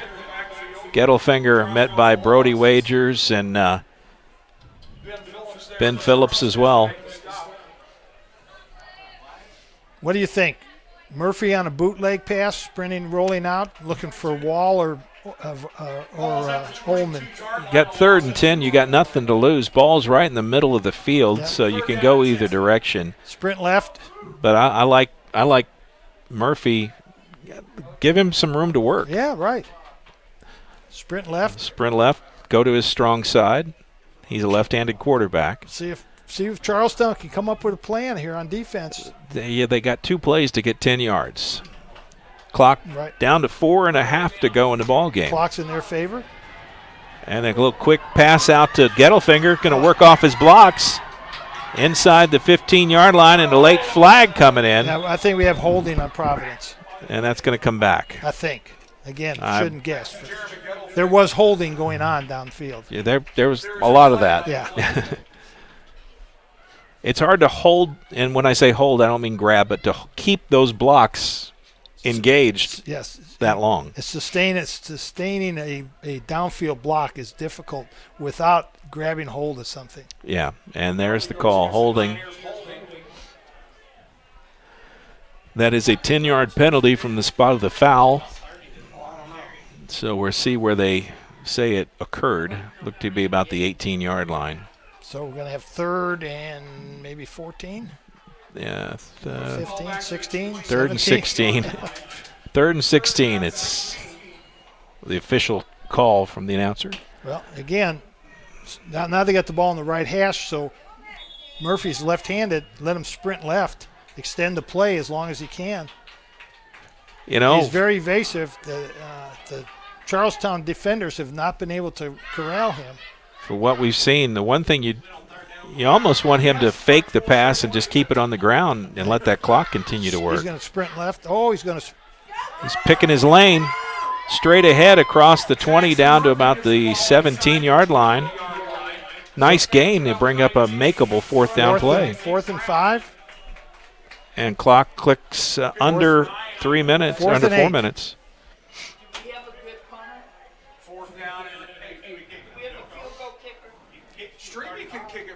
Oh, we're going to go. They're going to go for the field goal. Streby's the kicker. Here we go. Ball spotted at the 19-yard line, so you add about 17 to the total length. It'd be 27. Where are we at? 36-yard field goal. Where are they spotting the ball? 19. So it's a 29-yard field goal. No. So it's 36-yard field goal. Yeah. Nope, timeout. Coach is going to rethink that. Do I really want to do this? That is do I really want to do this? Yeah. Well, he doesn't really lose anything if the kick is unsuccessful. He's still got the lead, and there's only 3:09 left on the clock. So he really is not going to lose anything by trying this kick. Yeah. Timeout taken by Providence. Obviously we're staying with the action here because this is a big decision. You kind of, the game could be decided on what he does right here. Yeah. Just over 3 minutes to go in the ball game. And a lot of drama on the field. Good ball game tonight, 20-14. These are the kinds of games we like. Really enjoyed watching Providence grow up tonight. Yes. This was fun to watch. The last 2 times we watched them play, they struggled. They have really grown tonight. They've gained confidence as the game's gone on. They have improved their offense. They've allowed their quarterback to extend plays, to run, to use his abilities. Well, I think it might be safe to say that tonight they became Dan McDonald's team. Yeah, that's a good way to put it. You're right. I mean, it's finally all clicking, the things that he's trying to get done, and he's trying to rebuild a program that kind of, last couple years was down. It's just these things happen in cycles. There's nobody to blame for it, but they're just playing what he wants them to. They're doing what he wants to do. I like the way you put that. This has become his team now. And he's going to roll the dice on Strebe for the 36-yard field goal attempt. This is huge. Snap and the hold are good. Oh, the kick is up. It's up. It is. Oh, it's short. Just a bit short. It looked like his set foot slipped just a little bit and didn't get the push through it that he would have liked. Just a bit short. Because it hooked kind of to the left and hung short. Yeah. So, gamble. I don't think it was a gamble. I think it's a solid play. Yeah. Like I say, he didn't have anything to lose. He's got the lead, 3:09. Yeah, you don't have much to lose there. Right. I think it's a good call. And his defense has been stout. They gave up 1 touchdown in this half, and other than that, it's. Ball will be placed at the 20-yard line to start the drive for the Pirates, and here we go, 1st and 10. Clock at 3:09. McClellan in the shotgun. Pitches it out to Bonner. Doesn't have a lot of help out there. Picks up about 4. Great coverage. Jackson Murphy comes up quick to make the stop. Yeah, they all rallied. There was just 4 or 5 blue shirts over there, all rallied to the football. Let them catch it in front of you, and then rally to make the tackle. And keep them in bounds if you can. 2nd down and 6. Under 2:45 to go. McClellan Freshman quarterback, quick pick out the other side. And he gets the catch, but not much after. No, not much. If he gained a yard, that was, I guess he got 2 or 3. Yeah, that's some hard yards. Give him a little forward progress. Was that Devin Lukes on the reception? I think it was. 3rd and 3 here. Big third down play for Charlestown. They're really down to 2 down territory no matter where they're at. Providence is in a 4 deep look. And a penalty. That's on Charlestown. That's going to hurt. 5-yard penalty, and it'll be 3rd down and 8 now. Yeah, like I say, Providence has gone to a 4 deep look in their secondary, and again, they're doing that because there's 2 minutes left and they're up by 6 points. They're not going to let anything get deep on them. Let them catch it in front and rally up and tackle. Just as long as you don't run to the prevent defense. No, they're not in prevent. It's just a nice, what we used to call 4 across. Yeah. A 4-man coverage. Let's see if they stay in it. The prevent defense should be excommunicated. Yeah, we used to call it victory. We didn't call it prevent. Yeah, was that victory? Well, all right, now they've gone back to 3. No, they're still in 4 deep. 3rd and 8. Big 3rd down play here. McClellan throws out. In and out of the hands of Ottersbach. Had it for a second, kind of tipped it up, chased it down, couldn't get there. 4th and 9. 4th and 8, they say. 8. You got to go for it. Ball at the 22-yard line. Here they got to get to the 30 to keep this game alive. If they, this is 2 minutes to go. Do or die for Providence and Charlestown. Here it is. Freshman quarterback really played well tonight. McClellan going to take the snap, look for a spot. He's being chased by David Wall. Oh, my goodness. Wall nails it. And an interception on that ball as it went up. One of the guys in blue pulled it down. You know what? David Wall made a great play on the quarterback and caused that. But, again, McClellan's a freshman. Did you hear who caught that ball? No, I did not see who intercepted it, but it didn't matter. It was, one of the big uns, Roy Shrout. Yes, good for him. He goes down as making an interception. Yes. And he caught the ball, and what do I do with this? I don't know. They never let me hold this before. A defensive lineman makes the interception. But McClellan, being a left-handed quarterback, yes, needs to know that he needs to scramble and evade back to his left so he can have his throwing arm. 1st and 10, handoff to Gettelfinger, and a good stop by Preston Sweeney, tackle for a loss, and a timeout taken by Charlestown. And they're still running the clock. I think Charlestown called timeout.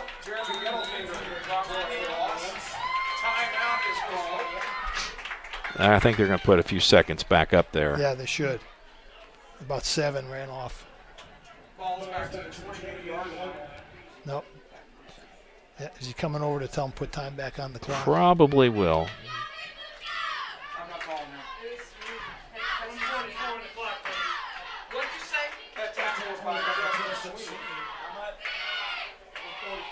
130. It's already 138. They would. 144, I think, is what he said. There you go. 144 on the clock. So that's where we're at. Good stop that time. A loss of 4 on the play by Preston Sweeney. Great tackle. They need to do that a couple more times, and they've got it. I think they got 3, at least 2, could be 3 timeouts left. Yeah. So, Providence, if Charlestown can play some real stout defense and hold them and use their timeouts, they can get the ball back with about, I'm gonna say, a minute left. It's possible. Yes. Yeah, folks, this is high school football. I just want to remind you, anything can happen, That's right. and usually does. It usually does.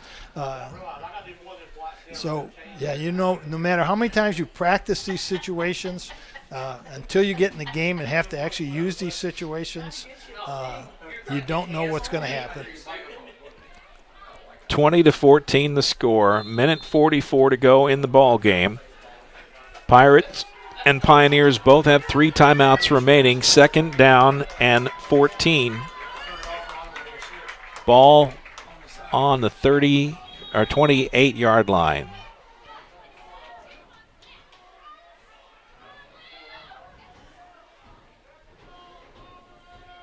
Murphy under center, quick pitch to Gettelfinger, tries the right side, down to about the 25-yard line. Close to the original line of scrimmage. It'll bring up 3rd and 10. Now, why didn't Charlestown call timeout? I don't know. And there it is. Why would they? They wasted 5 seconds. At least 5 seconds. Yeah. Second timeout taken by Charlestown, I believe. They have a couple left. They take a break. We'll take one as well. Let our sponsors get a little love. We'll stand by and be right back right after this. Dr. Carter's office, Annette speaking. How may I help you? From your very first call, the warm personal care from Dr. Todd Carter and his friendly staff at Carter Family Dentistry will put you at ease. Dr. Carter can take care of you and your family's dental needs, from gentle cleaning to complex procedures. Visit drtoddcarter.com to learn why generations put their trust in Dr. Carter for their dental health. Or to schedule an appointment, call Annette or Joyce at 812-944-5155. Located at 809 Mount Tabor Road in New Albany. You're watching Southern Indiana High School football from Glycod.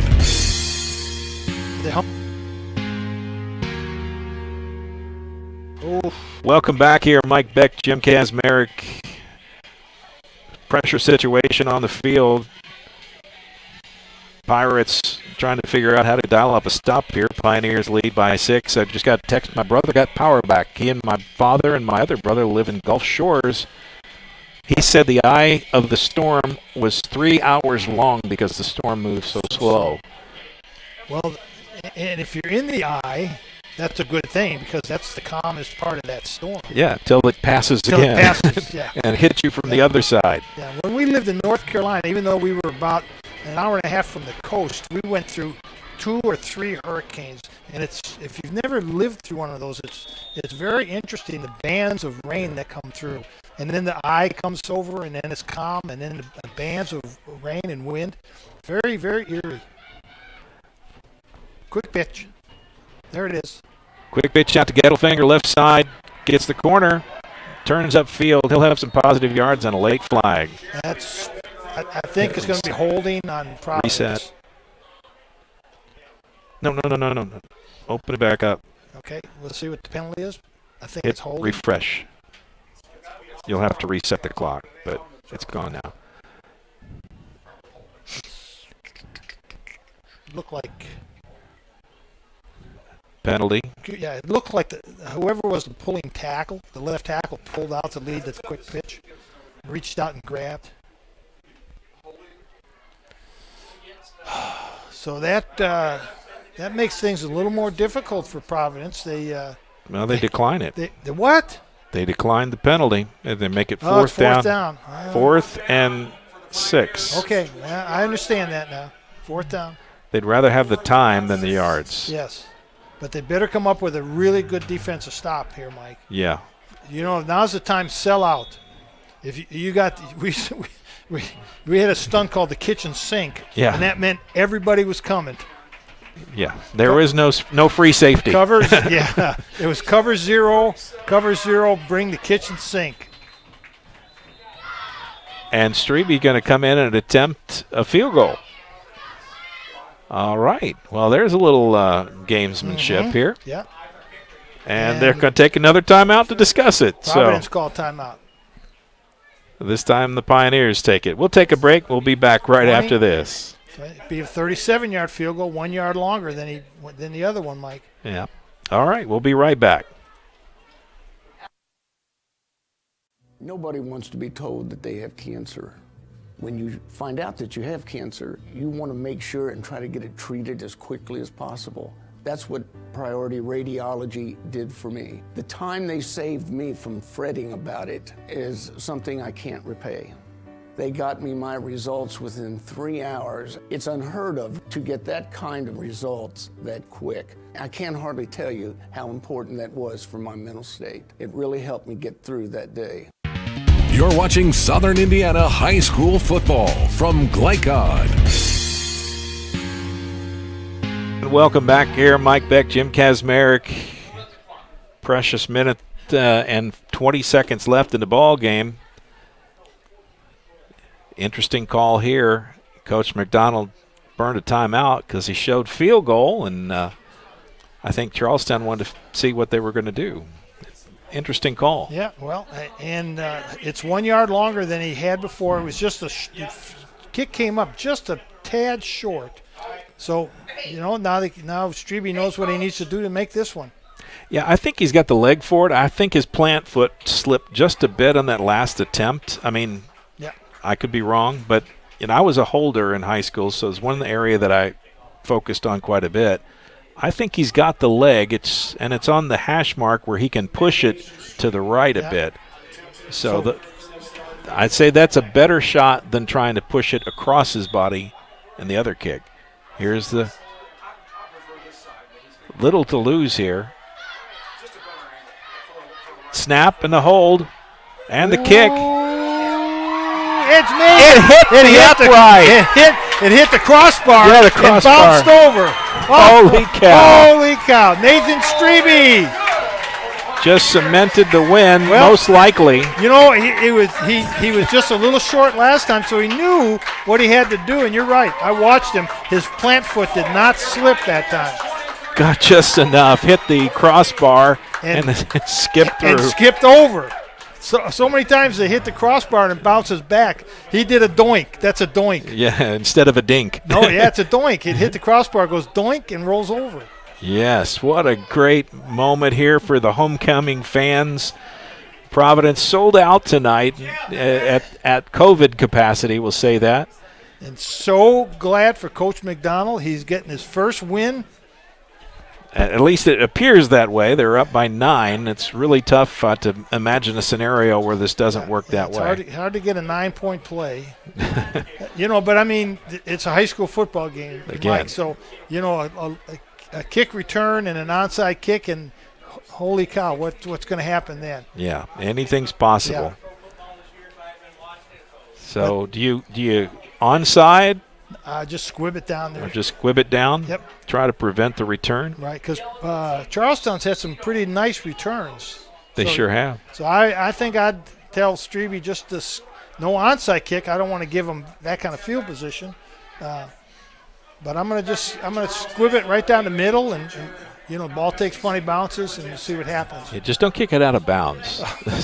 It seems like no matter what happens. Okay, you just said the magic word.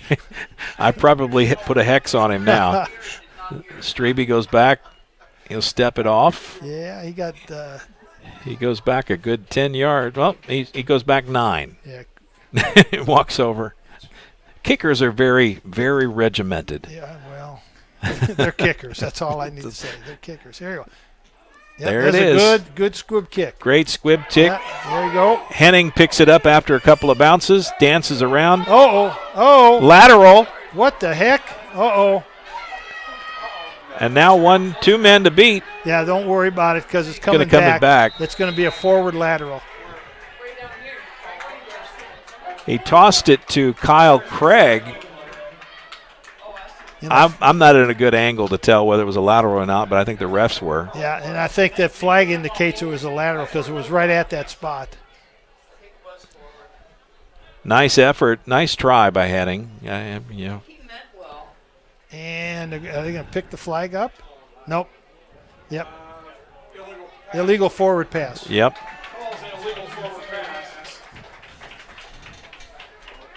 And credit Henning. He's trying to do something, make something happen.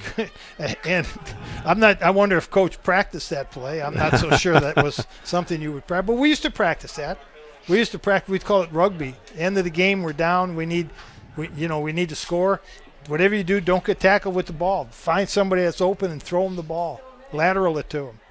Yeah, it reminds me of, remember the Music City Miracle? That's right. Several years ago, Tennessee Titans. Yep. That's the key. We used to call it the rugby play. Just keep lateraling it until somebody breaks open. That happened, I believe, in Alabama. No, it was at Georgia this past week. And it went 46 yards for a touchdown. Yeah, Castle won the state championship with a play like that. 1st and 10. McClellan back in the shotgun. He's going to put it up in the air if he gets a chance. Nope. And he's not going to get a chance. Face mask. Face mask. Nathan Ross on the tackle.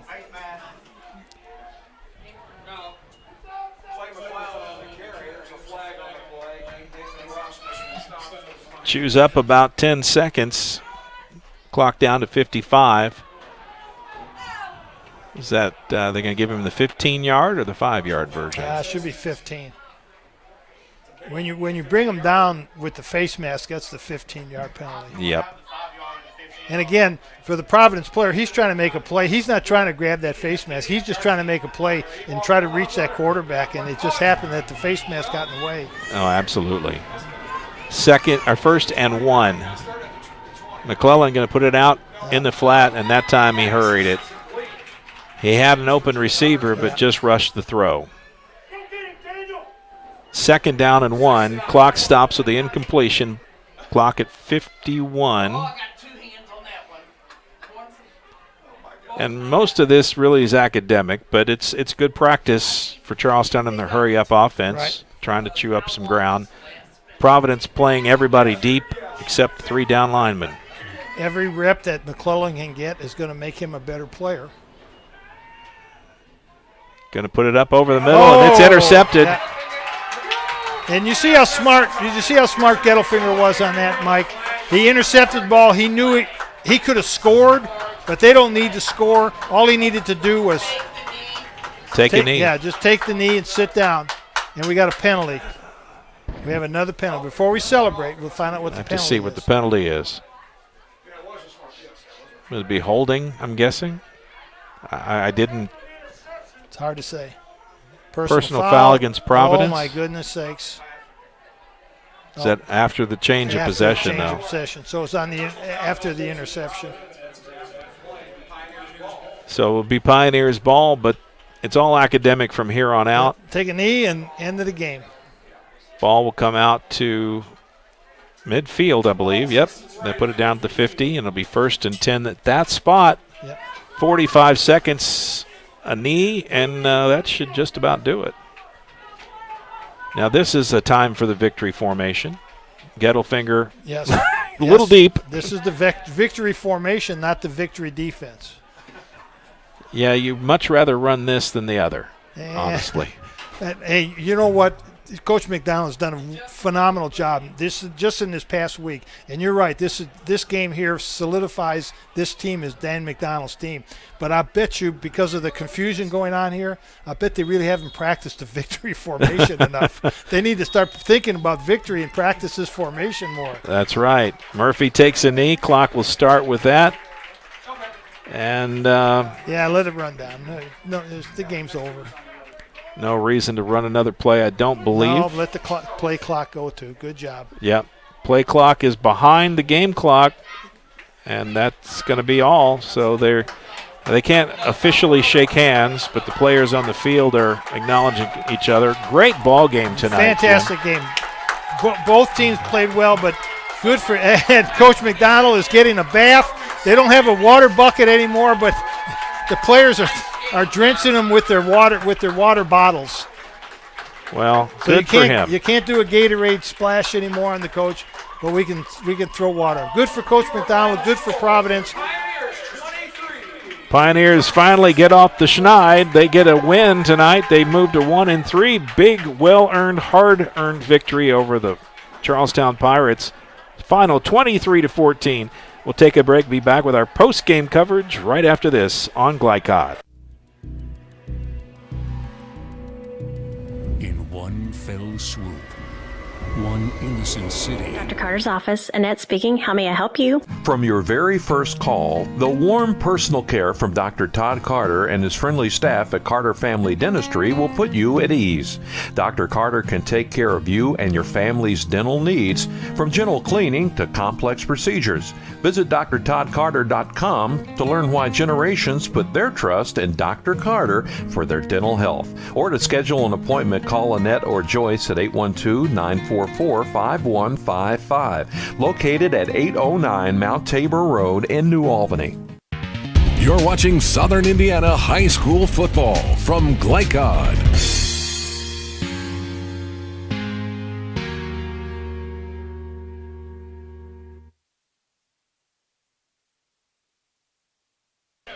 And welcome back. Mike Beck, Jim Kazmarek here.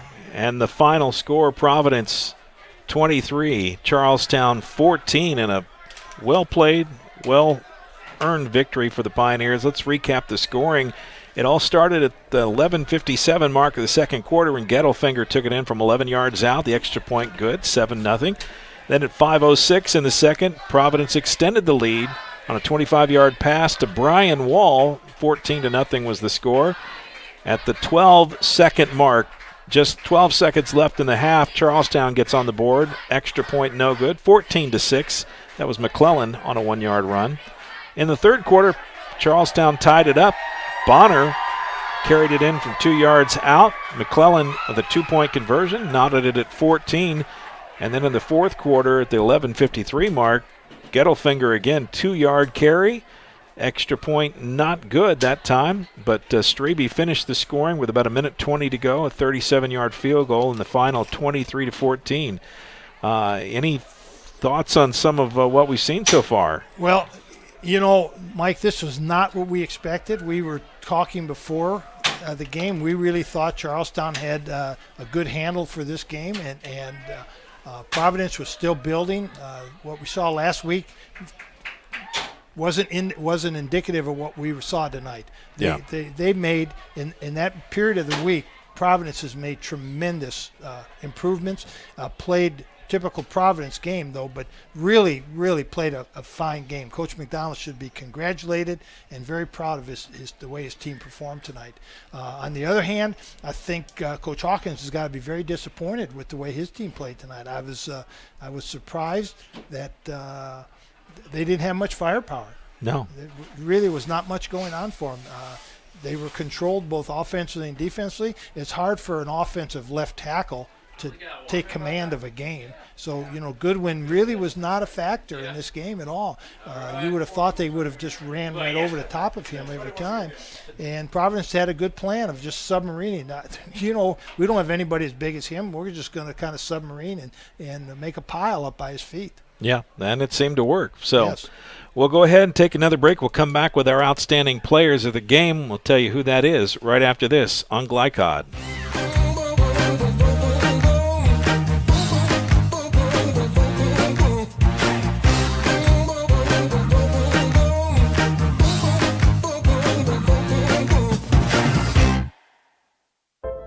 This second shift. This old pair of pants. This staycation. This brown bag lunch. At American Family Insurance, we understand what it takes to make your new kitchen, that new car, or your new house a reality. It's the same as it takes to protect it. To protect your new life, your future, your dreams. Yes, I'm a dreamer. The only name you need to know for all your auto repair needs is Voinier's Auto and Truck Repair. Sure, our name might be hard to say, but we can fix everything no one else wants to fix. Big or small, we can do it all. Foreign or domestic, if it needs repair, Voinier's can handle the job. The only thing high-tech about us is what we do, and we're upfront with you and we'll do the job right. One thing we have to sell is our time, and we won't waste yours. Voinier's Auto and Truck Repair. Family-owned since 1981. Call us for all of your auto repair needs. Hey, who are you? Oh, hey, Jeff, I'm a car thief. What? I'm here to steal your car because, well, that's my job. What? What? What? What? What? What? What? It happens. And you got cut rate car insurance? Paying for this could feel like getting robbed twice. So get Allstate. I'd be better protected from mayhem. Like me. Call Jeffersonville Allstate agent Packy Page today at 812-282-2970. Subject to terms, conditions, and coverage selected. Looking for new ways to connect with your customer? Did you know that local grassroots marketing is the most effective? For a successful economic approach, email info@glycod.com or call 502-551-5027. You're watching Southern Indiana High School football from Glycod. And welcome back here, Mike Beck, Jim Kazmarek. Time for our post-game coverage to continue here, and it's time right now for our Drive of the Game. Tonight's Drive of the Game brought to you by the Jim Butner Auto Group, where they're trying to keep you driving, or striving to keep you driving. Yeah. So what is the Drive of the Game? I think this one was easy. Well, it's middle of the second quarter. Charlestown's driving. McClellan's running down the sideline. He's going to score, and he gets to the 3-yard line, gets hit, fumbles. Providence recovers and goes 97 yards on a drive that took up almost the rest of the second quarter to take the lead. So it's got to be there. That's got to be the drive of the game. Although Providence had a couple other really nice drives too. Yeah, I think that was the if not to be overly dramatic, but that seemed like the coming of age moment for Providence. Yeah. They put that drive together, and all of a sudden, I think the confidence level, even though they had already scored, something changed, mm-hmm. and now they look like a different team at the end of this game tonight than they did last week. And so that's our Drive of the Game presented by the Jim Butner Auto Group. Time now to turn to our outstanding players of the game, brought to you by Jeffersonville Shelter Insurance agent Colby Martin. Auto rates are falling at Shelter Insurance. Now is a great time to give Colby a call for your home and auto protection at 812-246-30. Can you read that? They turned the lights off. They turned the lights off. Yeah, so we're kind of blind in the press box right now. 812-246-3001. Thank you. Will Harper. He's got better eyes than we do. Scoreboard. And tonight's winners, sorry about that, folks. We try, but when the lights go out, it gets hard. And I've got old man eyes now. Players of the game, let's start with the Pirates. Clay McClellan. I think he again, this might have been a coming-of-age game for him. He played well. He led Charlestown to a couple drives. Like I say, that long run he had, unfortunately he fumbled, but he was the outstanding player for Charlestown tonight. Very rare for a freshman to earn those nods. I think that's the first one we've ever had, I can tell you that. Yeah, great game by Mr. McClellan. On the other side of the game, the other quarterback, although honorable mention to freshman Brian Wall. Right. Fantastic game from the freshman wide receiver and defender. Had he been a senior, I think he would have been our – but we said he's got 3 more years to be the most valuable player. Jackson Murphy was, I think, really again, this was a coming-of-age game for him. We never saw anything like this out of him in the first 2 Providence games that we did. The coach gave him some freedom. He extended plays. He scrambled. He did a great job of finding open receivers. His receivers did some wonderful jobs catching his passes. But Jackson Murphy really, to me, was one of the more outstanding quarterbacks we've seen this year. That's it. They're outstanding players of the game. That's our pick. Now, you have a chance to pick. Starting tomorrow morning, you can go to our site, Glycod.com, and choose your player of the week. Whoever you think was most worthy, go to the site and just cast your ballot for our Player of the Week, brought to you by Shelter Insurance agent Colby Martin. So that's our picks. Now we want to hear what yours are. Stand by, folks. We'll be back right after this with after our final break with scores of other games and a look ahead to next week. That's all next on Glycod. How do you measure success? In points? In wins? Or trophies? At Shelter Insurance, we measure success in the quality of our products and services, in how we support our communities, in being there when you need us most. We're your shield. We're your shelter. Dubuque County Fair is about to get its face melted! Yeah! 1 second. I guess their faces are safe. Shut up, Jeff. Yeah, Jeff, shut up. Shut up, Jeff. I don't need your help. Just like what happened in Pittsburgh. Never mention Pittsburgh! When you need to be there, you need an Interstate, the car battery auto techs prefer. Come by Interstate Batteries, 1510 Production Road, Jeffersonville. The Clark County Youth Coalition, Clark County's local coordinating council for a drug-free Indiana, presents What's Your Side Effect? Join the movement of thousands of young people working together to build a better world through living healthy, passionate, drug-free lifestyles. Our program includes tips that will help you live the good life and make chasing your dreams a lot easier. Get healthy, get inspired, get the facts. at what'syoursideeffect.org. Funding provided by the State of Indiana Division of Mental Health and Addiction. I'm a bunch of wind.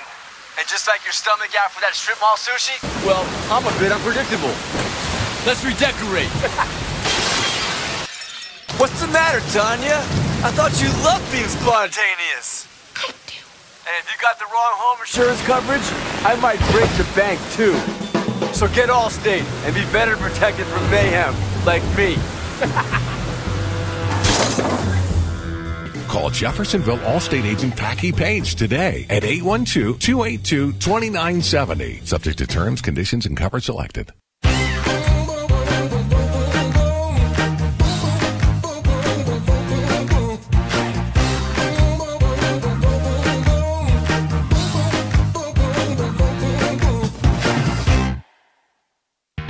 You're watching Southern Indiana High School football from Glycod. Welcome back here. Mike Beck, Jim Kazmarek. Lights about to go out on the field. They went out in the booth. It's a post-game coverage in the dark. But let's look at the scoreboard and try to get a final update tonight. Our scoreboard updates are always brought to you by the Clark County Youth Coalition. And we got other scores that came in that you know of? We do. We have these are. I'm going to say they're all finals now. The Floyd Central 38, Jeff 10. That's the second time Floyd's beaten Jeff this year, but this game counted as a Hoosier Hills Conference game. Yep.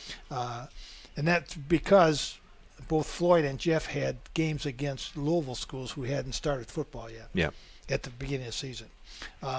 Salem put it on Clarksville, 44-14. Clarksville couldn't sustain the emotion that they had last week, and that was probably always going to be hard for Coach to get them excited about playing Salem when they just beat their biggest rival the week before. Columbus East continues to dominate the Hoosier Hills Conference. I don't think they've lost a Hoosier Hills Conference game since maybe New Albany beat them in 2003 or 2002 when John Berger and I came back to help Kevin Roth. Really? It may have been the last time Columbus East lost in a Hoosier Hills Conference. I was going to guess President Hoover, but it's been a long time. It's been a while. And they've been a dominant team. Back when you played, they were a dominant team. When I was coaching at Madison and New Albany, they were a dominant team, and they went through a little bit of a slide later on. But when Bob Gaddis became their coach, he brought them right back up quickly. Yeah. So that score was 41-14, and there was a few minutes left in the fourth quarter. Okay. And then the last one we have was Silver Creek 49 and Scottsburg 13. So Silver Creek continues to be undefeated and doesn't look like they're going to be tested until the second last game of the season when they play Brownstown. Mm-hmm. And the biggest upset probably in this area last week was when Salem beat Brownstown. Yeah. And obviously Salem has got a good team because they almost took Silver Creek down second game of the season. Yeah, and we'll still see Silver Creek in 2 weeks. We'll go back to Silver Creek as they play North Harrison. But next week, we'll tell you where we're going to be. We're going to take a road trip. You and I are going to chase those Bulldogs all the way to Bloomington North, who lost. Did they lose tonight? That I don't know. I know last week they played lost. Bloomington South and lost in a close game. So Bloomington North will be hosting the New Albany Bulldogs, and you and I will be on the road along with our intrepid crew. And we'll be there prompt and early. I bet we'll arrive before the Dogs do. But kickoff is 7 o'clock. Pregame starts at 6:30, and you and I will have the coverage. And Bulldogs taking it on the chin 2 weeks in a row. Let's see if they can right the ship next week. It'll be a good game. Hope they can. We need a good game. If the game's as good as what we had tonight and last week, I'll be happy. This is fun to work these kind of games. They sure are. Well, final thoughts on this one before we put a wrap on it. Well, like you said, Mike, I think that the Providence, Coach McDonald, this became his team tonight. And you put that in very succinctly that he's a good young coach. He's got very excited on the sideline. The players are buying into his system. And tonight's game, this became his team. And I think there'll be big, wonderful things for Providence in the future. I was disappointed in Charlestown. I really was expecting more from them, and they didn't show much tonight. Well, just sometimes you got it and sometimes you don't. And tonight, homecoming, maybe that emotion and pent-up frustration all spilled out. And in the end result is we got a good football game. Final, Providence 23, Charlestown 14. Well, Jim, it's been fun, as always. Yep. Always stories, and even stories that don't make it to the air. Those are some of the best ones. For the most in-depth coverage of Southern Indiana high school sports, visit Glycod.com. Don't forget to vote for your Player of the Week, by the way. Start that tomorrow morning. Tonight's executive producer has been Steve Bird, Ashton Beck. On camera tonight, Will Harper on the graphics. Jim Kazmarek, your color. I'm Mike Beck doing play-by-play. And once again, final score at Providence. Providence 23, Charlestown 14. We'll see you next week at Bloomington North for the Bulldogs and the Cougars. Until then, you have a great night. God bless. Take care. And be careful out there. We'll see you next week right here on Glycod. This has been Interstate Batteries Southern Indiana High School Football. Interstate Batteries, outrageously dependable. Tonight's game was presented by Jim Butner Auto Group in Clarksville, striving to keep you driving. By the Clark County Youth Coalition. Get inspired, get the facts, visit whatsyoursideeffect.org. By Allstate agent Packy Page. He puts you in good hands. By Priority Radiology in New Albany. You have a choice. By Clark County Sheriff Jamie Knoll. And by Centra Credit Union. For schedule information about our upcoming broadcasts, visit our website, glicod.com, Facebook and Twitter @Glycod. We thank you for tuning into this live sports presentation from Glycod.